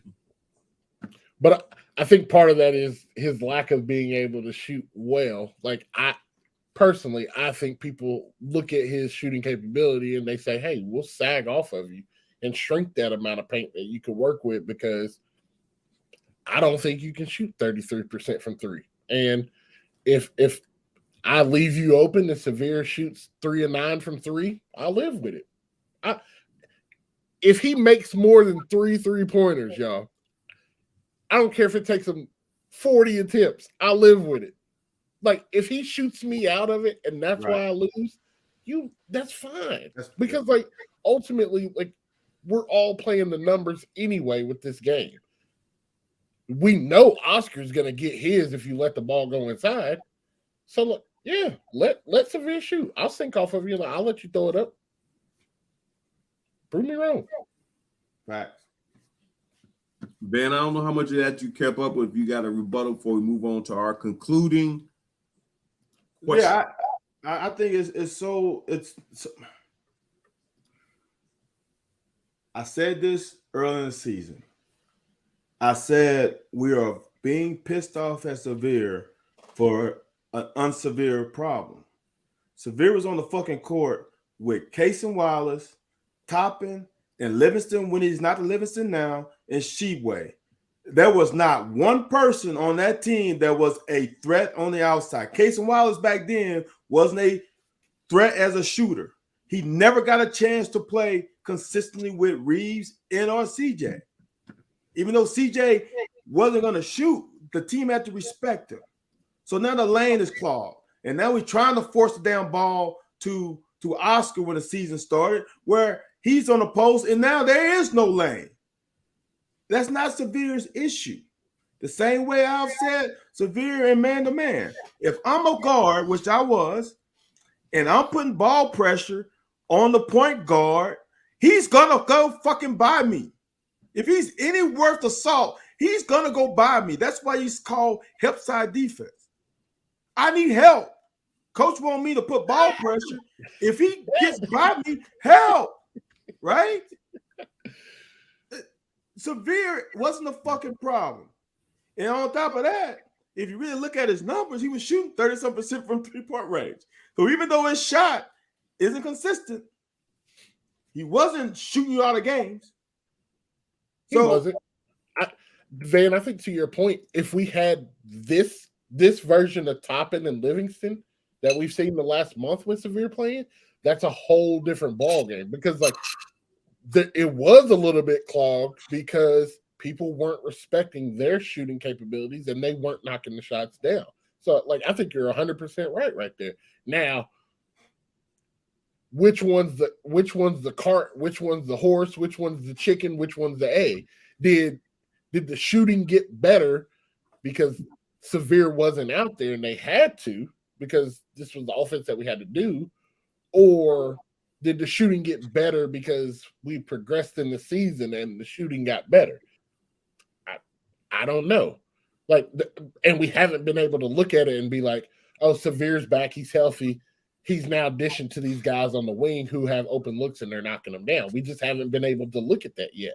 The problem is next week would be a fantastic time to potentially see that, but we're gonna have to figure it out when everything matters. And like that, I think that's the scariest part of this is like we're going into the tournament blind. Like we could have just unlocked something by getting this guy back and he's healthy, and like our team has started to play the roles and with the expectations that we thought that they would have early, or we could get back and we got a bunch of dudes that haven't gotten to play a lot of minutes together lately because of injuries, and we're just trying to scrap to make it work.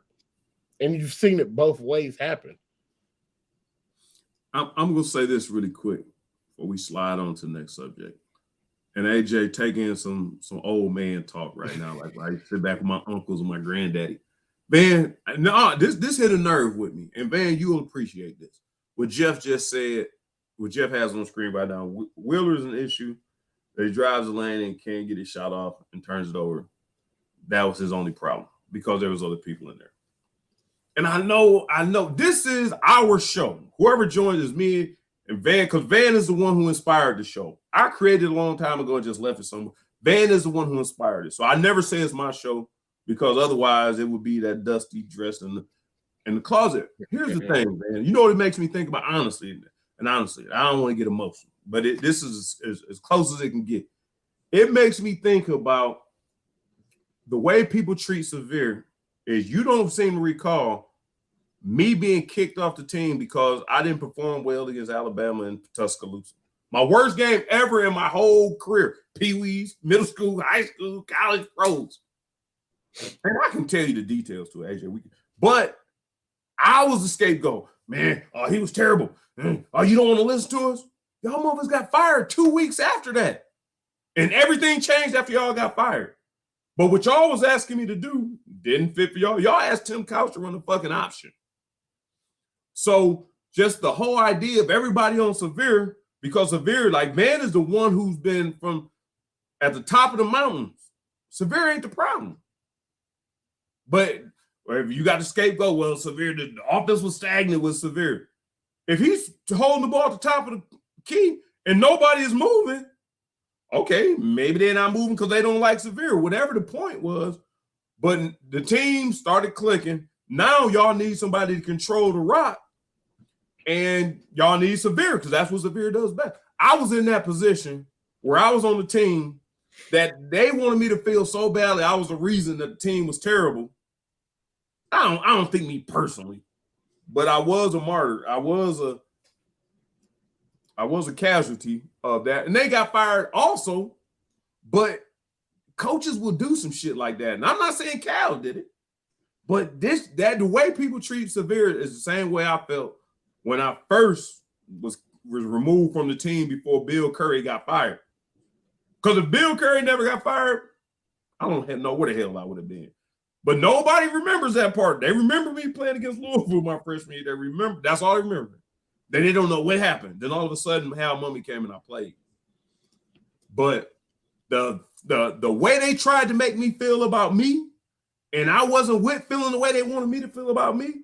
So I can only imagine what Severe is going through, knowing that they trying to make him the martyr. And so that just made me think about that situation. And Van was on the team with me, is why I say that. Y'all both look like y'all on mute because it looked like y'all saying stuff and nothing's coming up. No, I was about to say something. No, I was going to say, oh, go ahead, Van. My bad. You was on mute. Van, you still on mute. Van, you on mute. You on mute. Oh. Hey, I put myself on mute because I wanted you to get your rocks off and not be interrupted because what you're saying is important. So I didn't want to be like, oh. Go ahead. Here's my argument. I was a big proponent that the way that Severe plays and the way that our team was structured was not helpful for him to be on the court heavy minutes. But my argument to support that has always been Kaysen needed to be the dominant ball handler for this team to like reach certain levels, because we always like Severe led the league in assists 2 straight years. We always knew what his game was. Like it's not a secret what Severe does well and what he does for this team.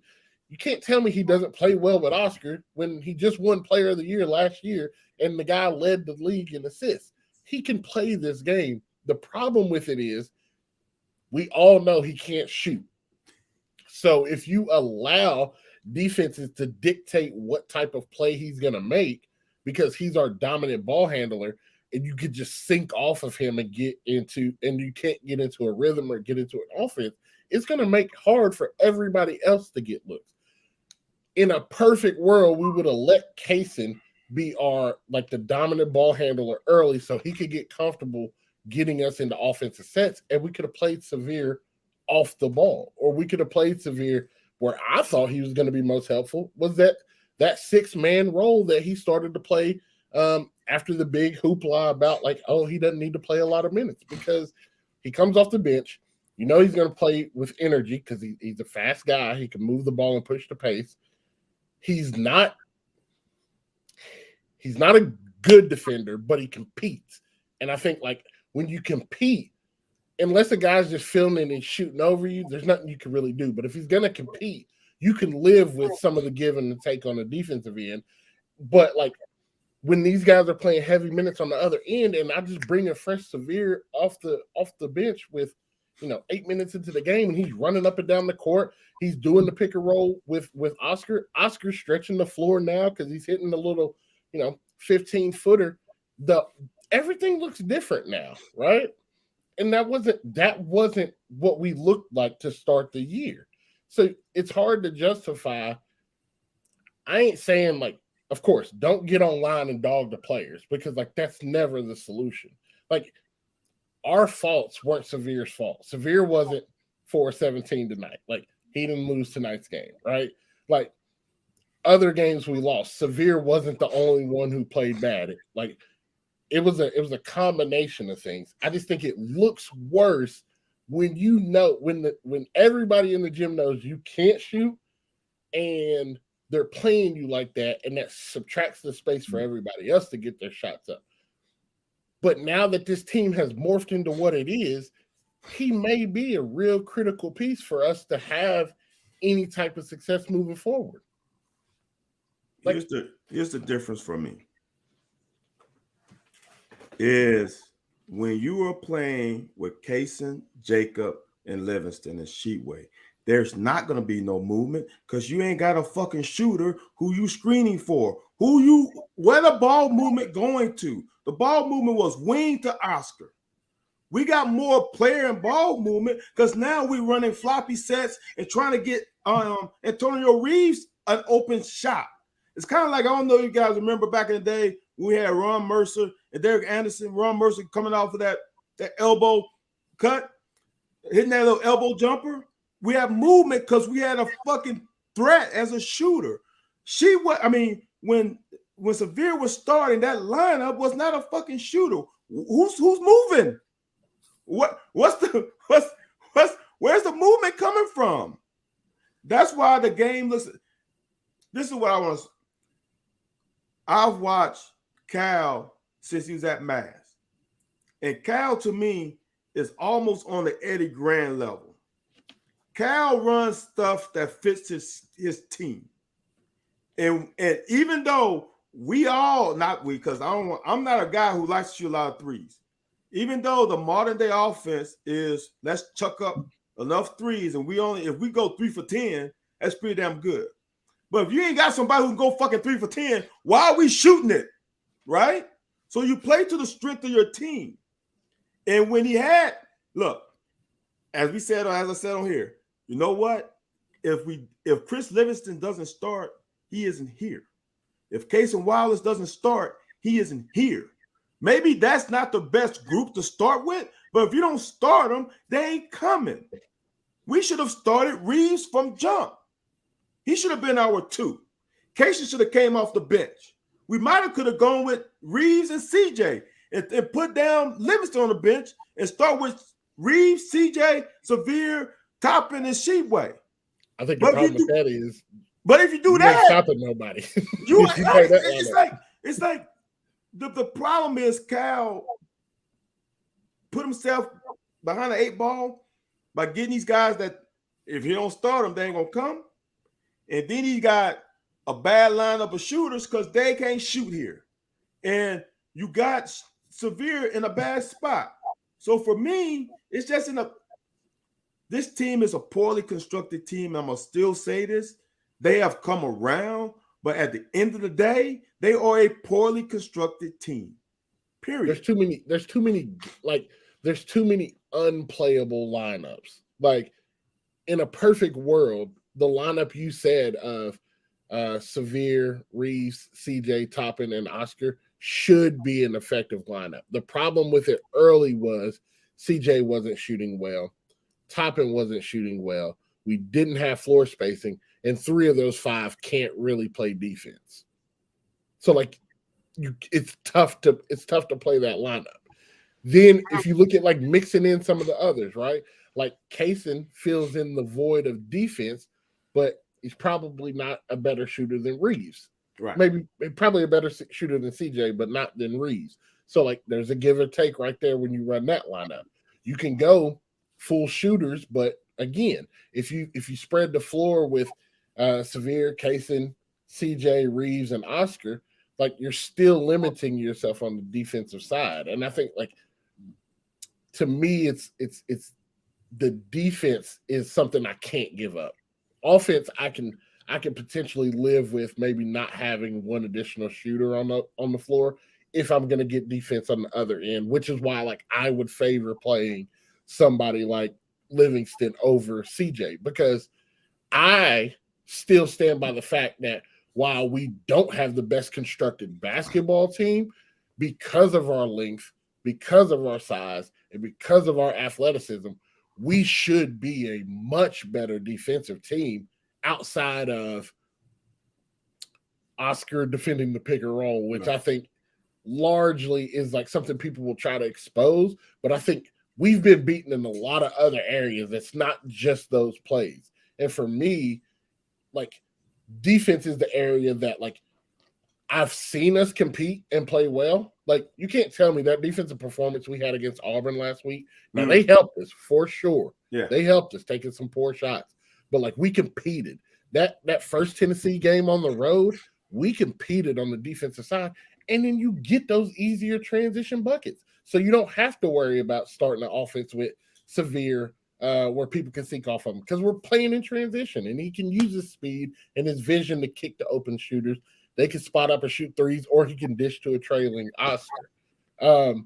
My question for y'all is, let's think perfect case scenario. You get Reeves back, he's healthy.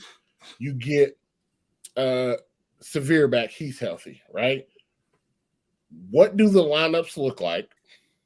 Like, you can tell me your starters, how you want to sub people in or not, and then what's our best lineup based on how they've played the entirety of the year. Not like I know there's games that Severe will shoot 3 or 6 from 3. How? I don't know, but there's games that he'll do it. Like, let's just look at the entirety of the year. Like, what's our best lineup? Well, I'm gonna answer a question real quick, Kabi. If you don't think people go to college and college coaches promise them a starting spot, you will believe anything. If you don't think Zion Williamson went to Duke, and if Coach K was saying, you know what, Zion, I already got a small forward. I trust him. I love you, but you're gonna have to come off the bench. If you think Zion would have been like deuces, that happens everywhere. This isn't a Cal issue. This is, if you don't think Devin Leary came here, if they would have said, you know what, we're gonna give Wade a shot to start next season, and you're gonna have to come in and compete. If you think he would have still came here, no. He was given a spot from day one. Period. My starting five really, as of now, the way they're rolling is the best starting is what they're starting with now. Out Kaysen with Reeves, the way Livingston's playing, the way Coppin's playing, and Sheway. Honestly, you ain't really got another option. I mean, to be honest, you ain't got an option. And for me, then I will start rotating. I will take Kaysen out first, put Severe, if he's 100% healthy, have him run with Reeves and those guys. Then I'll bring CJ in, have him run with all three, and then put Kaysen for Reeves, and now we can rotate. But you ain't got too many pieces, man, to be honest with you. There ain't somebody, you ain't got a Devin Booker on the bench that should be playing, and he's not playing. I mean, here's the point y'all missing. Here's the point y'all missing. And just because this year is so jacked up, it's gonna be about right. So we're gonna be 8. So playing 8, 9. We're gonna be somewhere in that range where. But if we was where we supposed to be, 2 or 3, 4, it would be completely different. If we playing a 15, a little Princeton, some little what's that? Golf something, Florida. Oh, Florida Gulf Coast. If we were playing them little motherfuckers who like to just get out and get it. Yeah. Now, here's the thing. Your lineup wouldn't be that. You got to have some fear. You may have Kaysen at the 2 because you got to have somebody to get up. You really don't need CJ or Reeves. We don't need you shooting. We need to get up and down, get the tempo match. Livingston can get the floor. Oscar can get the floor. Well, so then Daniel Collins will have to play. Okay. Right? No, my whole thing is you don't want shooters out there. Yeah. Because you outside and your big thing is being able to get up and down the floor without that pressure getting to you. And that's why when he asked it, I'm like, it really all depends. And that was our thing coming to the season. We got enough length and talent across the board to match up in any game and do something. If the MF and head coach wants the head coach. If you don't want a head coach, then go on somewhere. And I say this because of this. I was going to say this earlier when y'all was making them points. Hold on. And they said on Sunday Morning Sports Talk, Cal, we're going to shoot 25 threes. Our goal is to shoot 25 threes. Mississippi State, we were 6 of 20. Tennessee, we were 3 of 8. Florida, we were 4 of 13. Auburn, we were 8 of 13.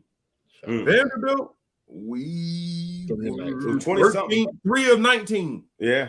So my whole point is, if that was so, okay, so you telling us as the media, okay, this is what you plan on. So you have a reason you plan on shooting 25 threes. And that's because I think you thought Reeves and CJ was going to hit them. Right.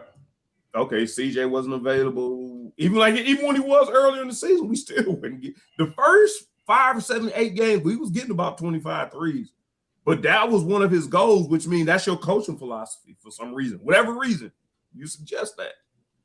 And that's why I'm just kind of like, I don't know, when you got all this talent, man, you got to make adjustments. Like, it ain't football where you got a big, stocky running back who can't get out on routes and, you got a soft line where you got to get the ball. No, like basketball, you have enough people to accomplish whatever you want to accomplish. All you have to do is construct it and send the message and help them develop it throughout the week. You know what bothers me, though? And it's the same thing in football. People complain about our offense, right? Oh, we running and all this shit. Offensively this year, if you look at the offensive efficiency, that ain't the fucking problem. The problem is we can't fucking stop nobody. We fucking let Vandy put up 68 fucking points. I mean, we can talk about offense all we want. Our offense is not Golden State. Our offense is not clicking like with some crazy amount of points. But we just talked about University of Houston Cougars. Their offense ain't hitting no shit either. But you know what they do? They stop people. I think sometimes fans get too caught up in fucking offense. Let's stop people. We let fucking Vandy just fucking almost get whatever they wanted half the game. But that's what you've been doing all year. That's a problem. The defense is what dude. If we play halfway decent defense, we don't lose to South Carolina. We play halfway decent defense, We don't lose to Georgia.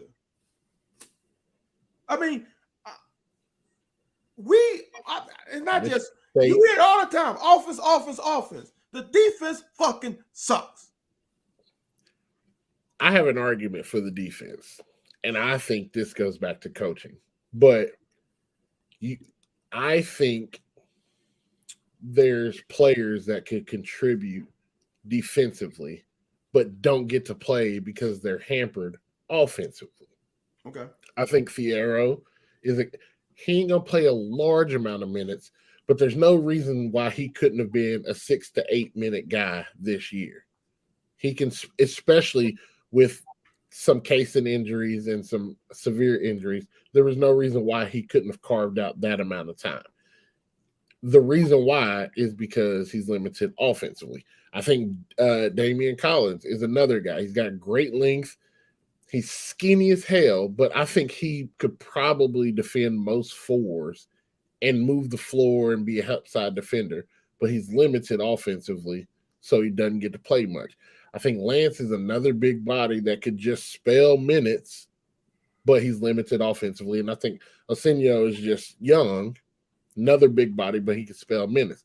The problem with that is we don't leverage the beginning of the year. Well, partly this year because Oscar was hurt during the summer and didn't get run during the summer and get in shape. So we had to burn so many more minutes for him to try to play himself back into shape. But we don't take advantage of those early games. Like I'm looking at just the beginning end of our schedule. Howard, Duquesne, Michigan State, South Carolina State, play Gonzaga, North Florida, Bellarmine, Michigan, Yale, UCLA, Florida A&M, Missouri, Louisville. That was everything the beginning half of the year.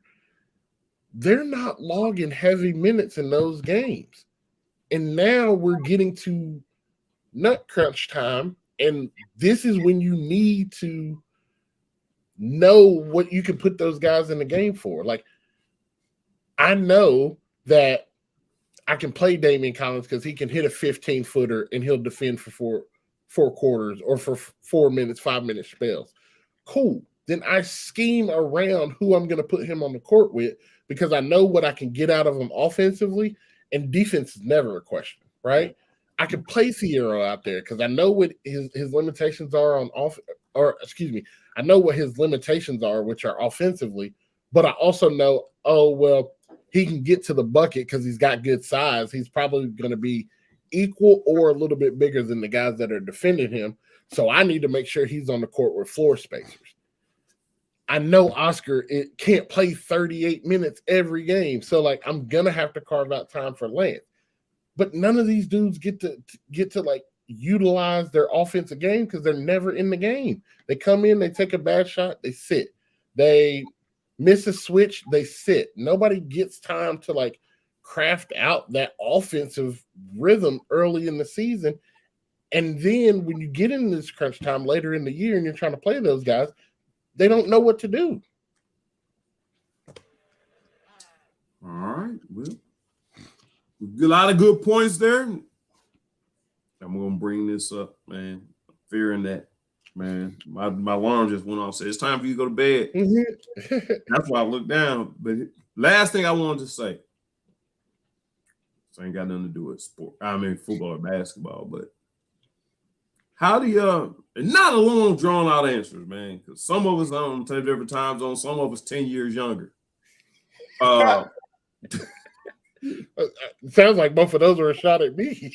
No. Are you in a different time zone too? Yeah. I'm in Central. Oh, so I'm the only one at midnight? Oh, heck no. No wonder y'all sitting over there. Listen, ain't no shame in my game. I'm a night owl. Like, now, if you'd have tried to record in the morning, I'd have been hurt. But next time, I can do this. All right. No, so it's just, I feel some type of way, man. Van and I brought up on Mike Tyson, Vander, Roy Jones. Man, I watched the boxing match the other night. Oh, why? Why, Anthony? Why? It's not boxing. This dude do that? Like, this dude got cake, dude. Like, dude, behind Floyd and all that shit. Like, this dude is paying purses like with Floyd, like Ripeny Floyd, he in that era. He ain't a boxer. It only had 6 fights. He ain't a boxer. My whole point is you getting all that good money. I'd be a boxer if I was getting that check for sure. But I'm saying, like, for viewing purposes, that ain't boxing. That's backyard brawling with gloves on. I'm just saying the way I was brought up, man. I stopped watching boxing when Roy Jones lost. When Roy Jones lost, I didn't know he could lose. Yeah. Like I was shook the first time. Who that beat him? Who beat Tyson first? Buster. Mm-hmm. Yeah, I was shook. So now I'm turning on my dude, and I ain't even about it, but I'm like, let me see what this stuff is about. It was good amateur boxing, but the money they was making was like, are you fucking serious? Like I didn't know that was a thing. Like, so that's why I don't take this seriously, what we do on here. But apparently, if we act a fool enough on this motherfucking site, and somebody's like, look, man, I got 30 million that we want to pay y'all to talk shit, get the inside scoop, come on here and talk about it. And that's what people do for the most part. But I'm just like, damn, I ain't know. They took a sport that I grew up watching and they turned in that. Y'all kind of seem like, well, it ain't this. And probably y'all don't watch it. And I normally don't watch it. I just watched it the other day. Is why I haven't even an opinion at all. I've seen some of his other fights. I saw the one that he had against Nate Robb. I've seen the highlights of some of the other ones. My thing is like, you can't call yourself. I watched the Anderson Silva fight. That's the other one that I watched. Problem is, you can't call yourself a boxer and say that you're taking this legitimately, but you're not fighting other boxers. Like, even this Tyson Fury cat, like he had only had like 6 or 7 fights under his belt. Like he's the only actual fight though. He told Deontay's ass up. No. So that his brother can fight. Yes. Wait a minute. Who's the heavyweight champion? Tyson. His brother is the heavyweight, or his brother is the good. Tyson Fury is the Tyson champion. Fury's the good one. My bad. He fought the other. He fought the other one. This is Tommy. Tommy Fury. Yeah, you're damn, right. Get a job, Tommy. That's Tommy. But like, in order for me to respect your get down, like you gotta fight a boxer. And like, if you fighting boxers and you 6 and 7 and 0 and you coming off of YouTube, I'm gonna respect your hustle. But you 6 and 7 and 0 because you beat up on former YouTube stars and basketball players. Like that ain't the same thing. But like, I was too young to probably understand what was taking place in a lot of those boxing matches, like the Tysons, the Holyfields, Lennox Lewis, those guys. Like I was 10, 12 years old at like the best case scenario in those. Then like my heyday or like my prime would have been Floyd. Okay. Floyd's a hell of a boxer, but it's just not, it ain't the knockout specialist that you're looking to see. Like he's gonna work you to death. He's gonna finesse you to death, and he's gonna come out looking pretty because you can't touch him, and he's gonna do enough to win the card. Yeah. But I think honestly, like some of the younger boxing, and I say younger, but some of the newer boxers that are available now, like they got good cards, man. Like I think like that Gervonta Davis and Ryan Garcia fight. I think that's gonna be a hell of a fight. I like Bud Crawford. Mm-hmm. Like I like his get down.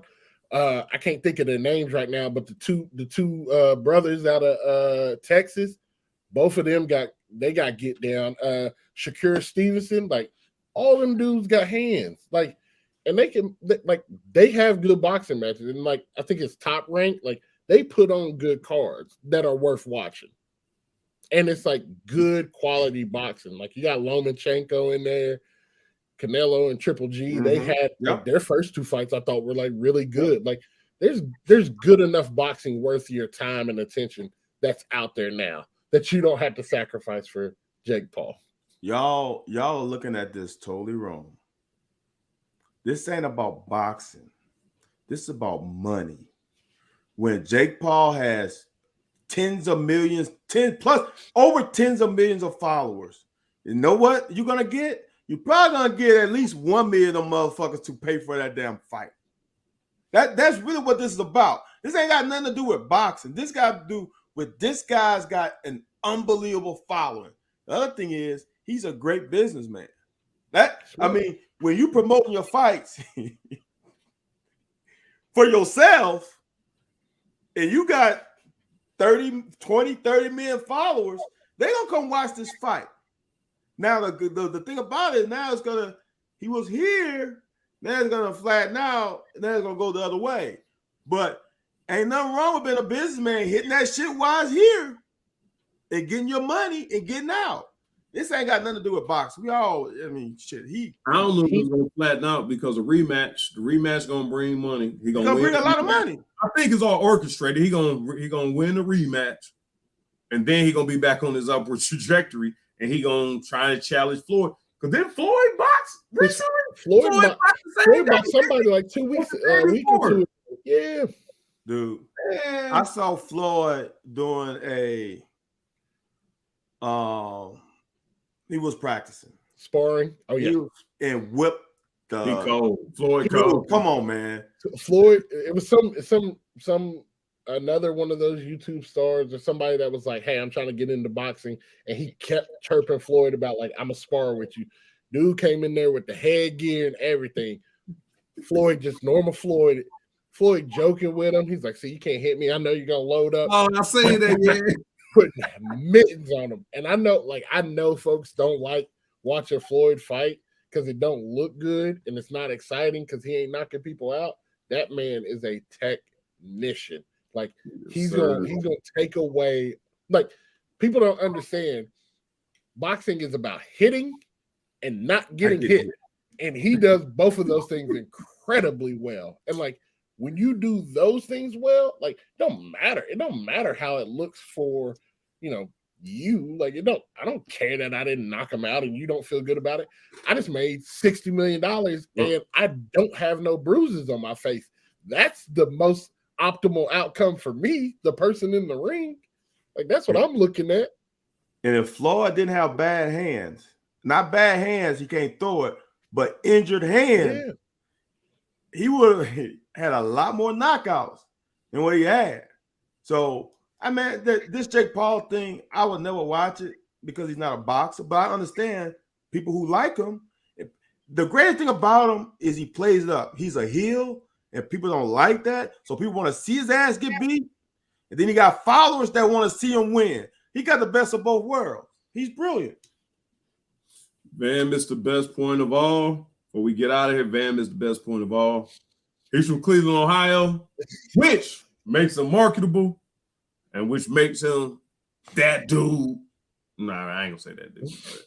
Like I said, he up there with LeBron. Like you from Cleveland. When you do from Cleveland, you do big things. That's what we do in Cleveland. We do big things. Shout out to the girls basketball team for bringing home a convincing victory. You talking about fight?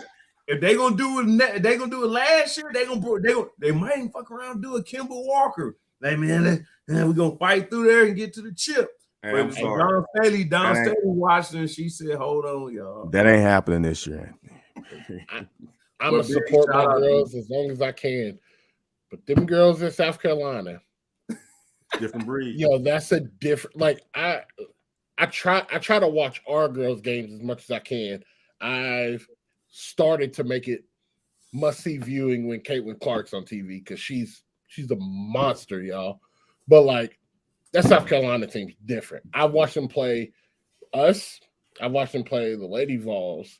And then like I watched them play LSU, who also is in that top echelon of women's basketball right now. And there's a difference. Like they started that game at like 16-2 against LSU. Like there's a difference when they flip that switch to go. That team's different, man. And they were out there scrapping. Hey, before we get off, I want to give a big shout out to our girls basketball team at Episcopal High School in Baton Rouge. They play in the state finals for the second year in a row on Friday, 4 p.m. We got to bring that ship back, and we playing it's an all Baton Rouge final. The team that we're playing is less than 10 miles away from our campus. Okay. It's a a rivalry in the Did final. they play during the year this year? And we played during the year. We had them. We were beating them by 17. Let them come back, and they won by I think 2. Ooh, So it's a payback. revenge game. It's payback. Ooh. So I had to get that shout out to my Episcopal Night girls basketball team. I'm trying to see. Anybody know what time the girls play tomorrow? I can find Let's out. see. Oh, there's the bracket. Best wishes to the Episcopal basketball team. Do y'all thing and go out there, bring home the chip. Because last time they were who you thought they were. Let them off the hook. They play tomorrow at 7:15. They play Bama. And play they can Bama beat tomorrow. Bama. They can beat Bama. Now, after that, that's when you start getting into the problems. Hey, we just said it for the boys. All you gotta do is build some confidence and get some wins. Like, don't matter how you do it, just keep stacking wins. Just keep going out there and competing. You never know what can happen. Survive, because someone can get hurt. I have a brief argument for the game. We gotta stop always officiating stuff by the letter of the law. I know you're not supposed to leave the bench and the sideline. That was bull. If the scrap falls into the sideline, where you gotta do you move. go? You Where gotta do you move. go? Yep. Like, come on, y'all. Like, we got to do better. And yeah, that was bullshit. My frustration, I think we do wrong by women's sports in general. Like, Yeah. every single step of the way. And, like, we can't continue to beat on the table about how important it is to, like, have equal access and opportunities for both men and women in sports if we're not going to do those things on the back end. Like, the NCAA, if you're in place and your whole spiel is by making student athletes like the top priority, then do right by all of them.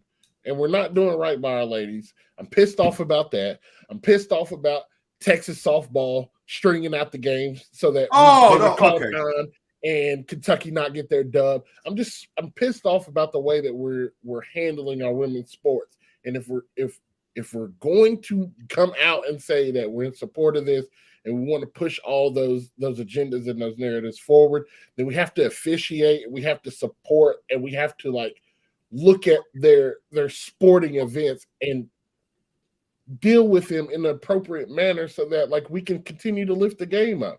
Because now you got some girls who may be seniors that might not ever step on the floor again because they were kicked out of a game because of a foolish, not even really scuffle that spilled into the bench. Right. You know, one of my favorite stories from college is upset number 1 LSU. Favorite stories. You take that away from some of the girls because they're up 3 in extra innings. They got 2 outs, and you revert the score back to 4-4 because you got the time. The travel day time limit that reverts the score back. Like, use common sense, y'all. There's 2 outs. Like, this game ain't going on much longer. Like, finish the game. Do right by the kids that are out there. We wouldn't do that for men's games. Right. We wouldn't do that for a football game. Don't do that for any other sport. That's my soapbox for today. Cheer on all of our support all of our sporting teams. I know our girls are competing tomorrow in basketball. Let's make sure we stand up for them, but do right by everybody. Like, it's that simple, y'all. And I'm sorry, I gave you the Central Time. It's 8:00 Eastern Time. I apologize. And then piggyback off of what AJ said, as a player who's fought personally, he started a fight in basketball, football, and baseball. Let some girls fight, man. Let them scrap. Let them scrap if they feel the need so. But here's my argument: don't even suspend people for no more. We got NIL deals. Let them scrap, fine them, go on about their business. That's true. Yeah. I also, this is another side note. My bad, y'all. Y'all got me going on these tangents now. I think each team should get 1 pause during the game to let a player fight a fan if the fan purposely makes contact with the player. So, like, case in the other day where were we at? Mississippi State, I think it was, and the dude kind of wasn't it Florida? Wasn't it Florida? Florida, where he's running back on the court. He should get to stop and scrap it out right there with him. Like, that's fair. Like, if you touch me and I put hands on you, I shouldn't be penalized because I didn't attack a player or anybody. I hit a fan that put their hands on me. I put AJ on mute, Joe. Yeah. Those thoughts are AJ. AJ thoughts alone. Those thoughts are not reflected by the members of the locker. We At like all. his energy and we like where he's coming from. But those thoughts are AJ's and AJ's alone. So I can see gets a fight at midnight all the time, and we cheer it on. I bring it into the other sports. all right, man. We appreciate everybody for joining us as usual, man. We gave y'all more than we came on late. We gave y'all more than you asked for, you bargained for, man. Head on over to TikTok. Head on over to Instagram, Twitter, YouTube, Facebook. Like, subscribe, share, follow, leave comments. Man, I got some homework for you. There was a comment on YouTube. They want to see us in the locker with Mo Williams. They want to see Mo Williams. They want to see what he's up to. They want him in the locker. We need to make that happen. The fans asked for it, and we need to make it happen. So I got some homework for y'all. Uh-oh. I think y'all should do some type of spring football show with either a player or visiting the team and doing the show. Well, Van lives in another state, and you do know at NIL, you don't get these guys one-on-one no more. They ain't got plenty of time. He can come visit. Hey. He Last year worked out would have been perfect because my track schedule was in spring break and that spring game was during that bye week. I'll check out the schedule. I ain't got no problem coming. I ain't got no problem. Ain't no problem. Ain't no problem. Ain't no problem. Ain't no problem. Ain't no problem. I just gotta figure out matching my schedule. All right. Like, subscribe, share, follow TikTok, Instagram, Facebook, Twitter, LinkedIn as well.